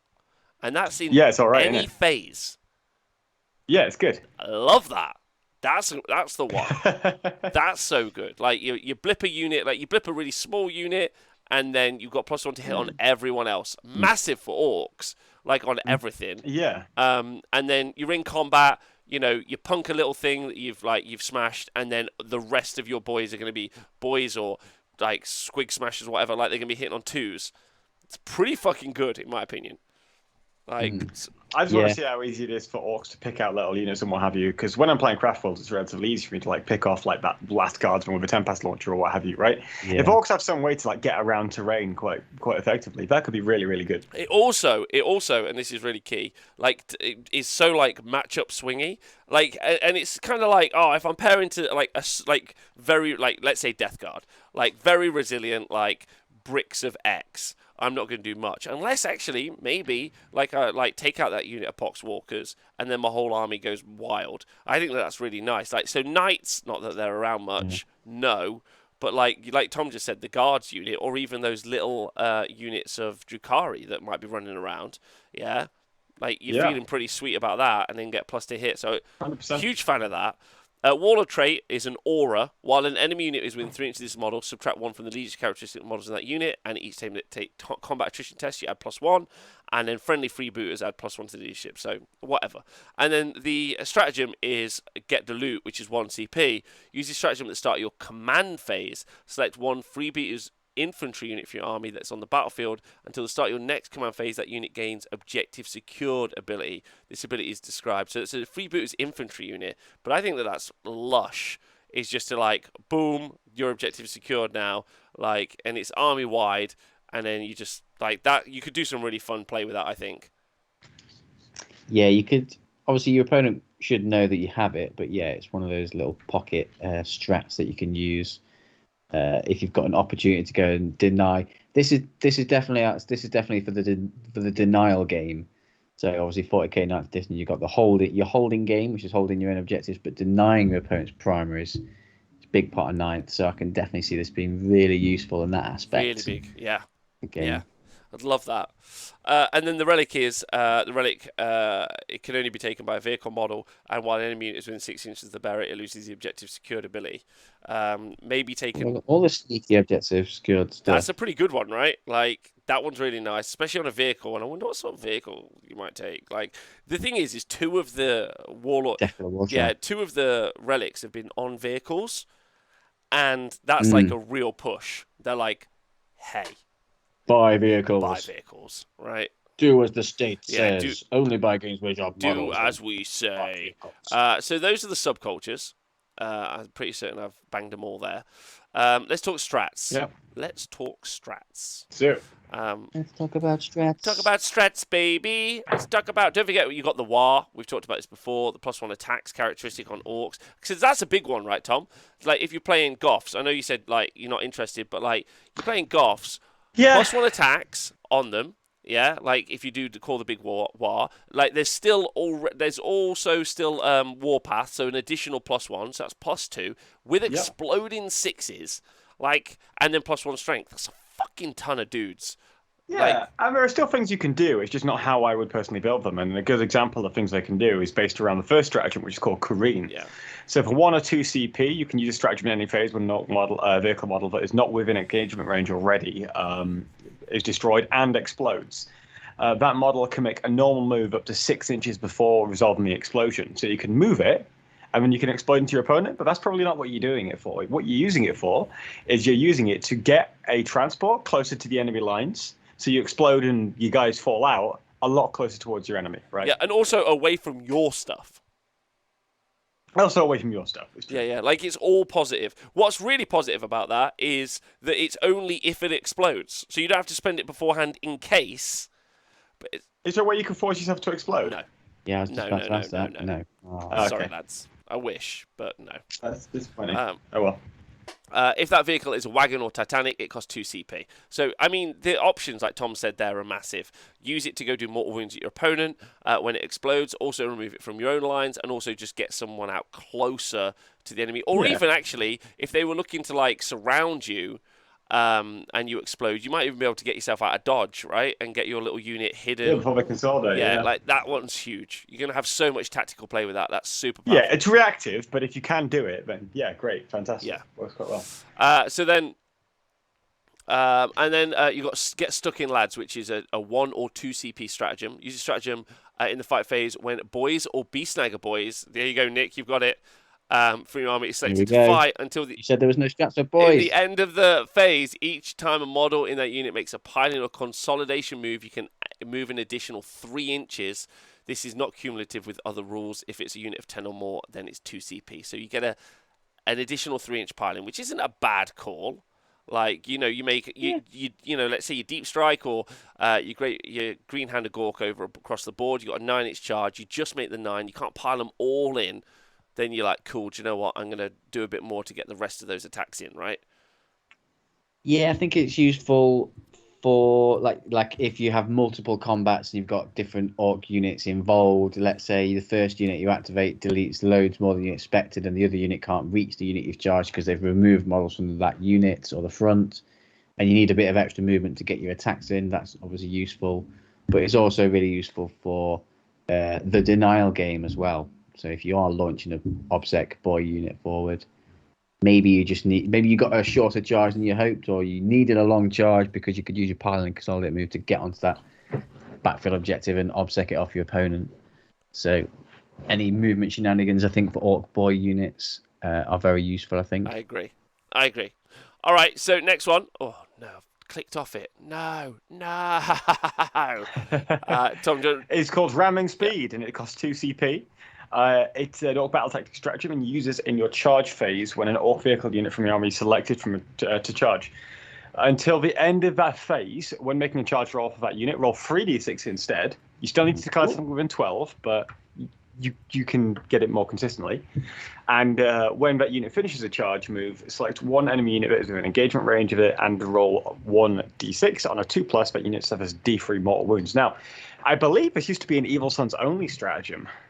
And it's now generic, which is actually really, really useful. Another reason to buy more Orks so you have fewer red painted ones. Buy more vehicles. Buy more models. You've already painted all of these red. You don't want to repaint them all again, do you? So yeah, it's a good stratagem. I was using it a lot, but it was part of the reason why I was using Evil Sons, because it makes some of your charges very, very consistent. For example, big red roller, battle wagons. Yes, nice. Lots of mortal wounds. Lots of mortal wounds. Yeah. That's a very solid one, right? Yeah, it's good. Okay, so that's ramming speed. The next one is gun crazy show-offs. Use a stratagem in the shooting phase. Set one flash kits unit from your army. Then you can shoot again, but must target the closely eligible units. 2 CP. Sure. It's either going to be good or rubbish. Those are the options. A flash gets the freebooter ones. Yeah. Are they the guys that are yes. pirates with the fancy Yeah, ones? spot on. Yeah. So if you do manage to get the +1 to hit on those and then shoot twice, that's pretty good value. Yes, 100%. 100%. That would be really good, right? And then, so then you got hit them harder. It just depends on whether or not you're taking flash kits, basically. Hit them harder, which is 2 CP. Yeah, use when a Mega Knobs unit from your army is selected to fight until the end of the phase. Each time more this unit makes an attack with a Power Claw or Kill Saw, you add one to that attack's damage characteristic, which is pretty nice. I'm just gonna say. So if boys aren't going to be good in this codex, all of my hopes and dreams now for a cool army is that Mega Knobs are good. Burner boys. Burner boys. And Burner Boys. Mega Knobs and Burner Boys. Okay. That's my It's dream. okay, we haven't got to the data slice yet. We're all right. Which we'll do next week. Tough as Squig Hide, 2 CP. Use this stratagem in any phase when a Beast Snagger infantry, Beast Snagger cavalry, or Beast Snagger monster, 2 CP, from your army is selected as the target of an attack. Nick, what do you think Tough as Squig Hide for 2 CP does? Is it like a transhuman? You've got it, baby. You've got it. It's a transhuman available for 2 CP. If you want to buy the new cool shit, you don't have to play snake bites. Like, you can make them good anyway, regardless. Yes. You can always make these models good, however you want to play them, and whatever collection you already have. They will be as long good. as you buy the new models, they will be good. They will be good. And so, yes, they will be good. So, like, that's 2 CP. So that's people are gonna do that, right? That's the one. Yeah. So Transhuman for everyone. yeah, transhuman for everyone. I mean, it's only on the new stuff, so Yeah, which you're probably taking a snake bite anyway. yeah. Right, and then so that's 2 CP, and then next one is Breaking Heads, which is 2 CP. Use this stratagem in the morale phase when a morale test is failed for a clan unit. Yeah, excluding Gretchen units from your army that's within 3 inches of any units. Okay, start again. Use this stratagem in the morale phase when a morale test is failed for a clan unit, excluding Gretchen units, from your army that's within 3 inches of any friendly clan war boss or clan knobs units, which is a nice little change. That clan unit suffers D3 mortal wounds, but it automatically passes the morale test. So 2 CP to pass morale. Nice. So it's the same as the old War Boss Breaking Heads rule, but now you have to pay CP for Yes. it. Okay then. Fine. Next up, But just taking away all the morale controls orcs have access to, I guess. yes. Stay away from the boys, people. They don't want you -1 to the them. boy hordes, FYI. Yeah, another minus to the boy Yes. horse. An orc is never beaten. Strike It's two. 2 CP. Hope that there's a big character model available in some sort of exclusive box available for this one, which is use this stratagem in the fight phase when an orc's character model in your army that has not already been selected to fight. This phase is destroyed. Yeah, do not remove the model from play. It can fight after the attacking model's unit has finished making attacks. If the selected model's characteristic change as its so basically you fight on the bottom bracket, basically. Yeah. Right? Okay. 2CP is a bit expensive, right? I think that's pretty brilliant. Do you It's not think? fine. It's all right, but Pretty good. like it's situational because often what you're doing is you're spending 2CP to fight something that hasn't already fought. So if it's like a big scrum in the center of the board, maybe you go for it. But I don't know. I don't know. I think if you're I on think your it's a pretty good one. I think is it a gotcha moment or is one that might catch you out? Because I almost got gotcha'd or caught out by a very similar stratagem like this that they used to have in the old codex when I was playing with my knights at an event. I can't remember his name now. So I was playing with my knights against his orcs, and he had the orc biker boss with the power mega claw thing. They're like damage 3 reroll wounds. Mega the killer claw, yeah. Killer claw. He was really unlucky and he failed his charge. So I think I would have been fucked up by this. But anyway, I was baited in because what he wanted me to do was kill his orc boss. What he wanted to do was get value, charge me, fight, then me kill him, and then him fight again using this. So if you've got that another smash character, I think it is really, really good for those characters because it's effectively a fight twice strat. Yeah, my thoughts with the tax if you're having to die. Yeah, I personally. Also, you can't do it if you have not already been selected to fight, though, right? So if you have already fought, you can't fight again.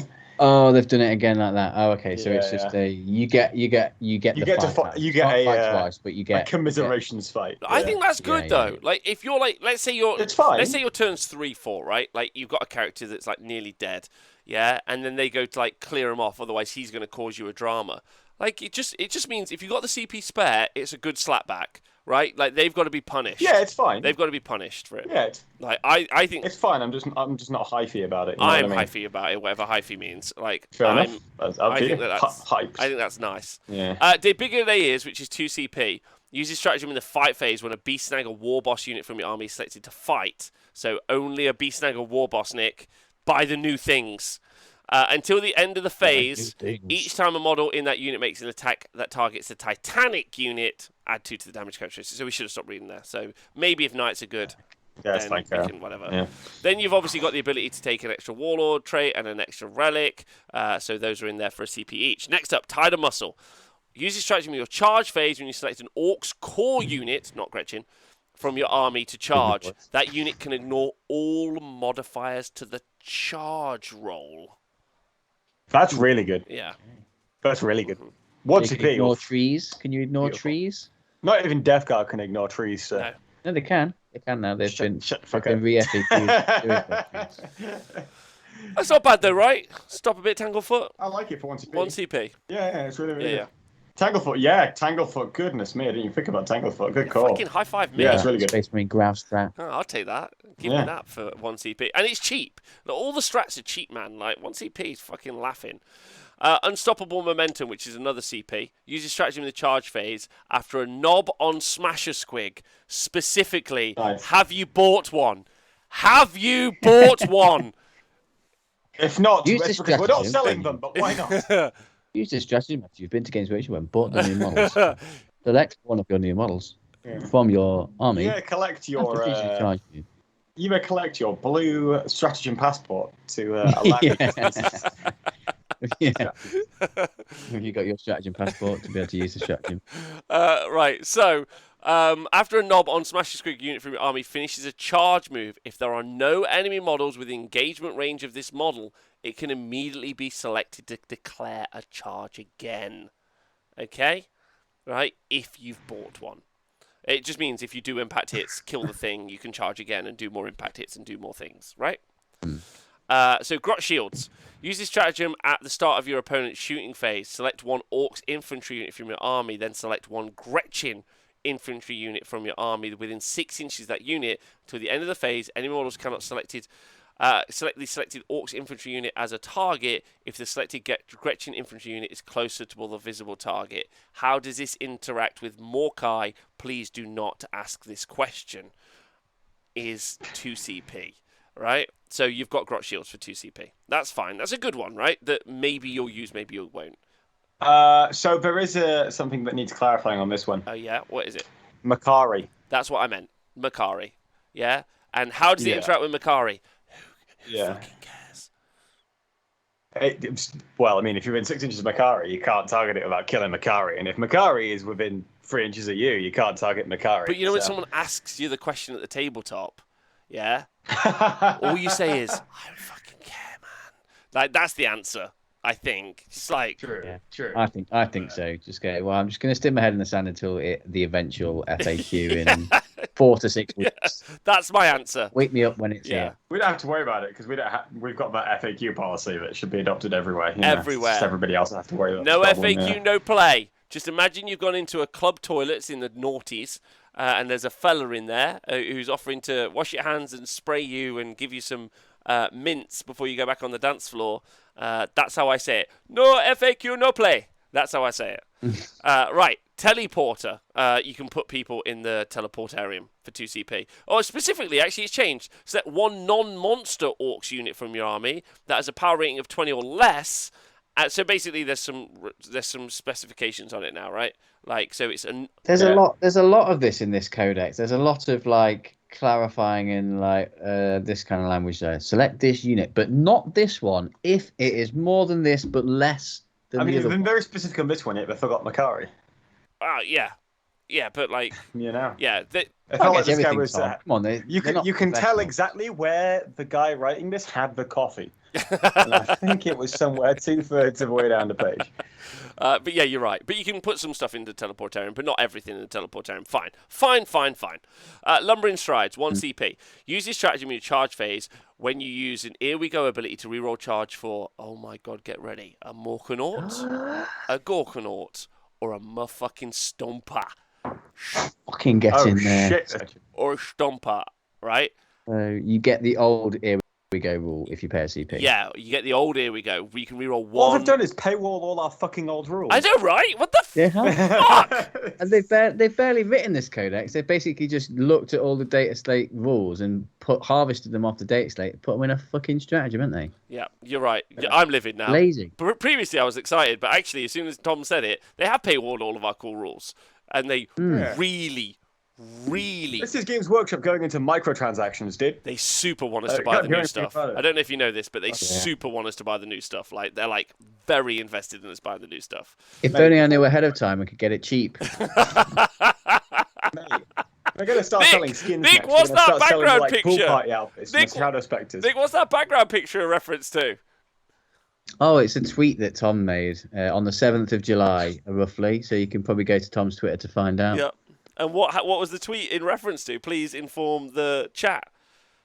I could tell them. Go on, Tom. The Art of War tweeted, we're doing a hobby stream, and it was with John Lennon and Richard Siegler. I was like, John's building some Gene Stealer cults, and Richard's building some tower or something, right? And on the desk was like a fucking picture of a orc buggy sprue and an instruction booklet. The thing behind me is the picture. But how would So they I know just, ahead of They'd time? obviously done it intentionally. And this is this was on the 7th of July, documented on the internet 7th of July, Yeah. and the date is 27th of July as we speak, and the book isn't out yet. How did they know ahead of I mean, time? and I just like took a screenshot and zoomed in, and Is then sent it back this- to him with a word enhance. Is this what you get for the coaching? The secret ahead of time source? Must be. I think Because they're we not should all, playtesters, are they? They said they're not playtesters, so it must we be definitely some sort of we coaching definitely don't know connection. any playtesters intimately either. They don't have any, any of those guys. Competitive Affiliated 40k is with the Art of such War a fucking at all. joke in America. It's not like Games Workshop get their favorite content creators specifically to be playtesters, is it? Anyway, let's. No. Never happened. Nick, next one's going to change your life, which is. It's Oh my okay. God. John went on a podcast and said that we don't get any information ahead of time to get past the mounting evidence of him getting things ahead of time and bring the guy on to Well, give then- you the information ahead What, of they time. went on a Games on live Workshop stream. podcast? Colour me convinced. I'm convinced. They've convinced me. I don't know how they managed it. Right, anyway, look. Next stratagem. Burn them all. Not them. This. These. Burner Boys. Yes. Use this stratagem in your shooting phase. When a burner bomber. No, Nick. It's a burner bomber. I'm I so saw sorry. Burner. I saw Burner, and then there's a word that began with B, but it wasn't boys. Yeah. It's now bollocks because it's not the stratagem you need. Sad. We are pro competitive 40k. I promise. Like I love competitive war games. That's my whole jam. Anyway, look, the burner bomber unit from your army makes attacks with a Scorcher missile. Yeah. After resolving these attacks, each other unit within 3 inches of the target suffers 1 mortal wound, which is quite good, right? Yes, it's a unit. If that unit is a massive unit and it's strung out somehow, touching loads of other units, maybe you'll get some good value from it. Sorry, I just heard you talking about big units touching other big units, and I got very excited. That's what we're doing here. Scorcher missiles. Okay, yeah, never mind. Useless. We can move on from that one. It's not about burner boys. The competitive scene doesn't want to hear about it. Yeah, useless unit. Yeah. Do you know what? Painting Tentacle has made a really good point. Why hate on the US? Games Workshop is the UK, and he makes all these horrible decisions. In fact, they're in Nottingham with us. We can narrow it down. Everyone in Nottingham is an idiot. There you go. Also, and I'm in there. we're not I'm inside that circle. I've really narrowed it the fuck down. Yeah? We're not hating on the US. We're in the epicenter of it. It's just Florida. I'm not hating on Florida. I'm hating on just Nottingham. 1 mile from where I am. Yeah? That small an area is what I'm doing. You're right, though, Nick. If there is a big unit, like a full big unit, like a throbbing big unit, you're going to want to fire a missile at it. It's touching a lot of things. Yeah. Or whoever lead English people to write rules, fucking God knows. I know, we're not very good at it. We need to stop, We please. should stop. We need all these sweaty lawyer nerds to come out the closet and write all the rules for us. Please do. Anyway, that's good if they happen to castle up and for some reason you've got yourself a burner bomber, but they don't have big headbutt anymore, so that's terrible. That's really sad. I'm really sad. I'm really sad about that. Thank you. Yeah, when they remove the Doom Scythe strap. Yeah, I agree. Right, so Monster Hunters. Use this stratagem at the start of any phase. Select one enemy monster or vehicle unit and up to 3 Beast Snagger units. Please buy. Buy me new stuff. Each time an attack is made by a model in one of these. Thanks, Nurgle Matthew, for donating 10 gift subscriptions. Whoop whoop! The Wicket Keeper in the house. Yeah, they removed Big Headbutt when it stays on. They removed it as a strat. Fucking jerks. Thanks, Nurgle Matthew. You fucking gorgeous man. Also, you gave a gift subscription to Plymaris Robmarine. What a great name. We love it. Carry on. Yeah. Anyway, you get to add one to the attack's wound roll. So, just in case you were uncomfortable with getting that +1 to wound roll against monsters, you get to do it again now. Via this stratagem. Cool. So you can do transhuman, you can do +1 to wound on Beast Snagger boys or Beast Snagger units, which will include, by the way, the squigs. So you basically 2 CP, you can get all of the stuff and also play with it, which is why I'm interested in things like Goths, Tom, right? Because actually, when I can already transhuman a unit and I can already give them that + to wound, like against monster vehicles, like I kind of think, right, well, like a lot of those units are already combat-y, right? So now I want extra strength and I want extra like exploding 6s. Like, I guess it depends on how you want to play the army. If you have maybe 1 big unit or 2 big units, maybe that's better because you only might need it 1 turn or 2 turns. But if you've got MSU, it's not that much value sticking it on a 3-man unit. Yeah, and you've got lots of them running around. You might have more value just having half of the stuff on all of them all of the time. Yeah, 100%. It's all about how you want to build, which is cool. Yeah. Right, Cutting Flames is the next one. Use this stratagem in the fight phase. Select 1 Burner Boys unit from your army. Nick, you're in. Right? Until the end of that phase. They did it. Yeah, your melee attack is AP2. Oh. Well, I suppose that's okay. Is it? Unless It's you're playing something. against Admech, who don't It's care. better than... What's that, Tom? Sorry? Unless playing against Admech, who don't care. In fact, they get a better save because you hit them with that. I'm in. Okay. By the way, That is in melee attack. the characters, by the way, are 100%. It's only in melee as well. Yeah, in melee. Melee -2 AP in melee. Who decided to write this out? Yeah. Who looked at Burner Boy and think we need a Burner Boy strat? Yeah. Let's make them better in specialist melee.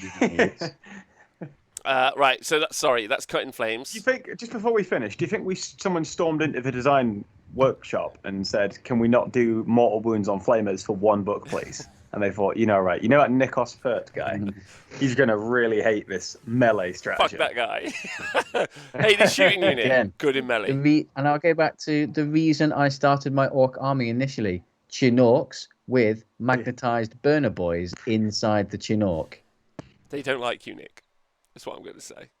Like, I don't know who you hurt. The legend did one and just ruined the other one. Exactly. Next strat is 2 CP and it's Mordaka. Use this strategy in shooting phase when an Orc shooting from your army selected to shoot until the end of the phase. Daka weapons that unit equipped with are considered to be within half range.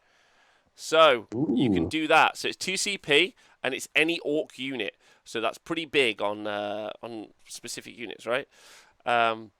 So next up, Cloud of Smoke is 2. That's great. That's a great strat. It's 2 CP. It's expensive, but you're going to find some units to use that on, and you're going to be really fucking happy about that. Cloud of Smoke is 2 CP. Use this stratagem at the start of your opponent's shooting phase. You select 1 Speed Freaks vehicle unit from your army, and until at the end of the phase, while a friendly Speed Freaks vehicle unit is within 6 inches of the selected unit, each time a ranged attack targets that unit, you subtract 1 from the attack's hit roll. So it's 2 CP, and it's a lot to be able to get -1 to hit, but you can do it if you want, and they're all Speed Freaks units, so I don't think you're going to use that at all. Tank Buster Bomb, okay. Use this stratagem in the fight phase when an Orc's Tank Buster Bombs unit from your army is selected to fight. Select. Is that a keyword? Yeah. Orc's Tank Buster Bombs unit. Yeah. Okay. Yeah. And select 1 model in that unit. That model can only make 1 attack this phase, but must target an enemy vehicle. But if they hit, you do 2d3 mortal wounds, basically. For 1 CP, that's decent. It's great. Is he the rocket hammer He's guy? the rocket hammer guy. The rocket hammer guy's got a rule. Oh, Yeah, that's Orcs cool. Tank Buster Bombs unit. Yeah. Yeah, that one model with the rocket hammer. Oh, it might be. Really It could cool also be the Squig Bomb, like Dude saying, but I'll check. But I thought that's the only guy that has it. But maybe there's more guys that have it. We'll find out next week when we review the units and their keywords. Please tune in next week when we review those things. Not behind any paywalls, just free. Just hang out with us and just like chat the shit if you want. Like just fucking come and hang out. It's pretty fun. And we might read out a comment, even if you don't pay us to say. Yeah, 100%. Like Realms Beyond Twitch. Realms Beyond Twitch just said, "Boys have it for free." He didn't even have to pay me $5 for me to say that. What, Nick? You don't get paid $5 to said, "Is that a Squig Bomb?" No, unbelievable. Great. You guys could ask free questions. Who knew? Snag or Grapple. Snag or Grapple. I think this is a juice. It's 2 CP. Use this stratagem at the start of your opponent's movement phase. Select 1 Beast Snagger Boys. Okay. As long as you purchase it from your local games So start of the movement phase, select 1 Beast Snagger Boys unit from your army. Each time an enemy unit, that's cool. excluding Titanic, within engagement range of that unit is selected to move, roll a d6 on a 4+. The enemy unit cannot fall back. So you keep them locked in the embrace. 2 CP is a bit expensive for a 4+ roll. Yeah, it is. Yeah. But it's more the fact that your opponent knows you have that strategy. Yeah, I agree. Yeah. It's whether or not So you're if going to it's that take. important, It's whether or not you you're go going to take for the Snagger Boys, but why aren't you? They've got a 6 Is this up one of the? Is the only value in this stratagem part of that gamesmanship conversation that you guys had a couple of weeks ago with Jim Vessel? Yeah. Like you make your opponent hyper aware that you've got this stratagem. You're like, by the way, Yeah, you got it, Nick. just before you make any decisions, you do know that I have the Snagger Grapple stratagem. Oh fuck! And then that might completely put them off their game plan. You're right. You are right. You are right. That's a good one. Grand Shaker Shells. This one is super fucking good in my opinion. It's 1 CP, which is super good. Use this stratagem in your shooting phase when selecting a target for an heavy lobber. Until the end of that phase, each time this model makes a ranged attack, if the hit is scored and it's not a Titanic and cannot fly, that unit start your next movement phase, halve the move characteristic of models in the target unit and subtract 2 from the result of advance rolls. If for 1 CP is fucking nice. I need to see what an heavy lobber is now. Okay, so I think it's on the new truck thing. Okay, we'll have a look next week. Okay. Tune in next week to see what the Is new this on the toy new- Games Workshop are going to sell me is. Huh? Is this only on the new stuff then, or is this on the battle wagon? No, I'll go look at Big Tom. battle Tom, wagon you read out the fucking last never got, stratagem, and I'll tell you. It's the force Because by the way, it's an heavy lobber. lobber. like not like a regular lobber. Yeah. Yeah, so this is the replacement for the double range on the custom force fields. So you use this stratagem at the start of your opponent's shooting phase, so you don't use it at the start of your turn anymore. And it's like one model in your army that has a custom force field, and until the end of the turn, you replace the custom force field's ability with a 5+ invulnerable save, because the custom force field has gone down to a 6+ invulnerable save. So that's 2 CP. By the way, strike free for the boys' builds with that custom force field change. Oh, no, never mind. At the end of this turn, the custom force field overloads and cannot be used for the rest of the battle. Oh, God. Yeah. So basically, you completely sack off your custom force field to get 1 turn of 5+ invulnerable save. I'm so sorry. I'm so sorry. But that's And just it's like 9 a inches bunch as of well. those It used, off to the be like, shelf. it used to be 18, so you could be like, right, turn 1, most of my army is getting a 5-up but so. So I think that'd be good if it was 18 inches, but because it's 9 and you lose it for the rest of the battle, You're right. I'm not sure that's You're right. very good, is it? So the Hunter rig, yeah, which is new, in case you weren't aware, the Battle Wagon as a lobber. However, the Hunter rig, which okay. is new, yeah, has got Okay, an yeah, heavy yeah. lobber. So if you happen to Okay. take in him, then you might take the Hunter rig. He's got a Hunter rig, by the way, is toughness 8 with 16 wounds and a 3-up armor save.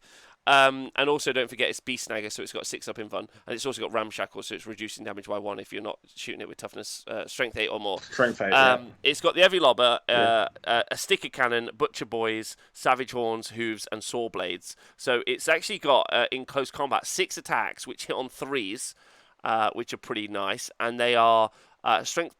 The Butcher Boys are strength 5 -1 damage 1. Each time a bearer fights, it makes 4 additional attacks with this weapon, and no more than 4 attacks have been made with this weapon. And then also the Savage Horns and Hooves, each time the bearer fights, it makes 4 additional attacks with this weapon, which are strength +1, so strength 7, -2, damage 3. Yeah? And you can't make any additional attacks. So you basically make 6 attacks on its saw blades. So this is the Hunter rig, right? 6 attacks with its saw blades, which are strength 8, -2, damage 2. Then it makes 4 attacks, which are strength 5, -1, damage 1. And then 4 more attacks, which are strength 7, -2, damage 3. The number of different profiles of melee weapons here makes me think of reading an AOS data sheet. Well, it's got It's a lot. more, right? It's open topped, so we know what that means. It's got here we go, which is reroll charges. But it's got snagged, right? Each time this model makes an attack with its sticker cannon, if an enemy non-Titanic vehicle or non-Titanic model loses any wounds, roll a d6 on a 4+. The enemy model cannot finish any type of move more than 12 inches from this model until the start of your next turn. So you can lock people Rob. in with you. Yeah. Rob, That's an interesting what if rule. you do I quite this like to that. Quite interesting. what do you do? What happens if you do this to a flyer with a minimum move distance? It blows up, Tom. Oh, crash them, Surely it's got to blow up, right? But that's the one Yeah. with one with the Go heavy boom. lobber. There's also the kill rig, which has the heavy lobber as well, which is Do you the think? other version. Do you think in this stratagem they're meant to put because it seems to be to this particular type of weapon, that style of orc weapon? Do you think they wanted to put in the shooting phase when selecting a lobber or heavy lobber? Do you think they made a typo there? No, I don't think they made a typo. So They want you to buy the new toy, Nick. yeah, That's why it's Okay. not a typo. I will yeah, obey. you should obey. And by the way, there's also the kill rig, which is the other version of this, which is basically like it's got the snagged rule as well, right? But that's armed with the heavy lobber as well. Yeah, sticker cannon, which is also the sticker thing. The Wort Tower, Butcher Boys, Savage Horns, Hooves, and Blades. The Wort Tower is strength 9 shot at 24 inches. That's d6 damage, and it's also got a fucking wizard on top of it. It can hold also 10. Hey Nick, do you think it could take 10 orc boys, 10 infantry, or what do you think it can take? I think it can probably take 20 orc infantry. Well, it can't take 20, but it can only take 10. Only Beast Snagger infantry, please buy. Oh, really? Please buy. Is that because only the new models have the skill to The ride such a only beast? they have the skills to ride. And just like as a takeaway, by the way, having read through this, like the characters are fucking nuts. You can do some really cool like character building, which I think is kind of fun, right? Like a big orc boss smashing face. I'm trying to find the data sheet for them. Like the beast boss on Squigosaur, right? Is he hits on 2s and moves 10. and he's strength 7 but toughness. Sorry, strength 6 but toughness 7 with 9 wounds with a 4-up save. But he's got a 5-up invuln, and he's not very expensive. But the important part, he's got the beast chopper, which is strength. It's strength as user, strength 6, -2, damage 2. But the Squigosaur's jaws are strength 7, -3, damage 3. And each time the bearer fights, it makes 3 additional attacks with this weapon and no more than 3 attacks with this. So, like, it's a fucking beat stick of a model, man. Like, it's great.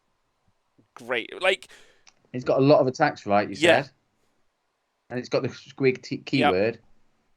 So it's getting so much value from that +1 to wound with that many attacks. Loads. Or from Goths, Massive exploding those attacks, like, in my opinion. And using the stratagem for the +1 to Yeah, wound. or using the stratagem for exploding on 5s or anything like the kind of takeaway, having read through it all, in my opinion, Tom, like, doesn't have to be right, yeah? In my opinion, is there's some great shooting units. No, of course. But I think, like, there's such value in, because the footprint of these models is fairly small. The beat boss on Squigosaur, the fucking Beastnagger, like, boss banner guy on the other one, like, and then the little squigs. They've got such a small footprint, but they've got so much raw output, and, like, being able to, like, overlap like things like Goths and other stuff, and, like, and just being like, cool, I'm transhuman now this round. I think actually, like, they're really pushing the new toys, and I think the new toys will will end up being the winner from the book, effectively. But that's, like, we'll have to see. Yeah. But you could be right. I don't think you're necessarily wrong, but we'd have to see. Yeah. But anyway, we'll dissect all that next week, right? We'll do, like, psychic powers and all that, because it's very fucking warm, and I think we should all rest up now, if that's cool with you guys. No problem. One thing, you know how I've done my codex stats for other codexes, so I would like to, by next week, get the codex stats for the Ork Codex so we can compare them to the other ones. But also, because I'm super salty, I will do an extra bit of data on this codex to try and identify the percentage of rules that are specifically only for the new models. Good. Love that. Because I reckon it's at least 35% of this codex is purely on the new models. And how many data slates are new models as well? It'd be good to see the breakdown of representation in stratagems compared to the actual percentage of the Ork unit population. As in, like, are they like 5% of a book, like, and are they being given, like, a big percentage of the rules compared to everybody else, right? Like, burners, for example, only get 1 strat, but we've already seen, like, 3 or 4 for Beastnaggers there. Yeah. Like, I mean, there's 1 for boys, and it's you can part in 3 inches. they're like, fuck off, Nick. Anyway. But like Loki said for £0 in the chat, don't worry, Nikos, you don't have to buy all the new Ork stuff. You can always convert it from existing stuff. That's the best thing about Orks. All conversions look awesome. Just wear your bits box. Unfortunately, the lawyers will deploy on your position as soon as you convert. Loki, yeah. If you want Games Workshop SWAT team on your location right now, boom. Location. Yeah, location. But anyway, yeah, you're all wonderful people. Nick and Tom, thanks for hanging out with me today. It's been really, really fun. I've loved this. It's been super fun going through this book. I can't wait to talk more about it next week. Let's just pray. Let's all just pray for Battlescribe update so we can start writing lists. Yeah? Start getting those prayers, and praise be to let's Battlescribe. manifest those thoughts and those loves. You guys got any shout-outs before we head out today? I would like to shout out everyone who came to League of Nights last weekend. Big shout out to DC for winning it. And also shout out to Dick van der Hoosen for winning his GT. Okay, yeah, good shout outs. Tom? I'd like to shout out Gozzy for helping out at the oh yes. Massive at the shout event out last weekend. He did a really good job. Yeah, really helpful. Can we use the app from Saturday though, right? Which app? Which app are you talking about, Will? I'm going to shout out everyone at League of Nights because they're great, and then everyone coming to the 40k event we got this weekend.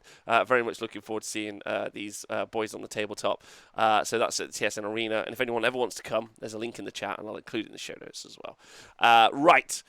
Huge. I'm off to paint more terrain for the event this weekend, in fact. So I want to paint my army. Okay, lovely. Nick, Tom, a pleasure. Hopefully Logan will return with us next week. It's been super nice. And thanks everyone for tuning in. You're all lovely, and thanks for listening to Honest Wargamer. Have a really great day.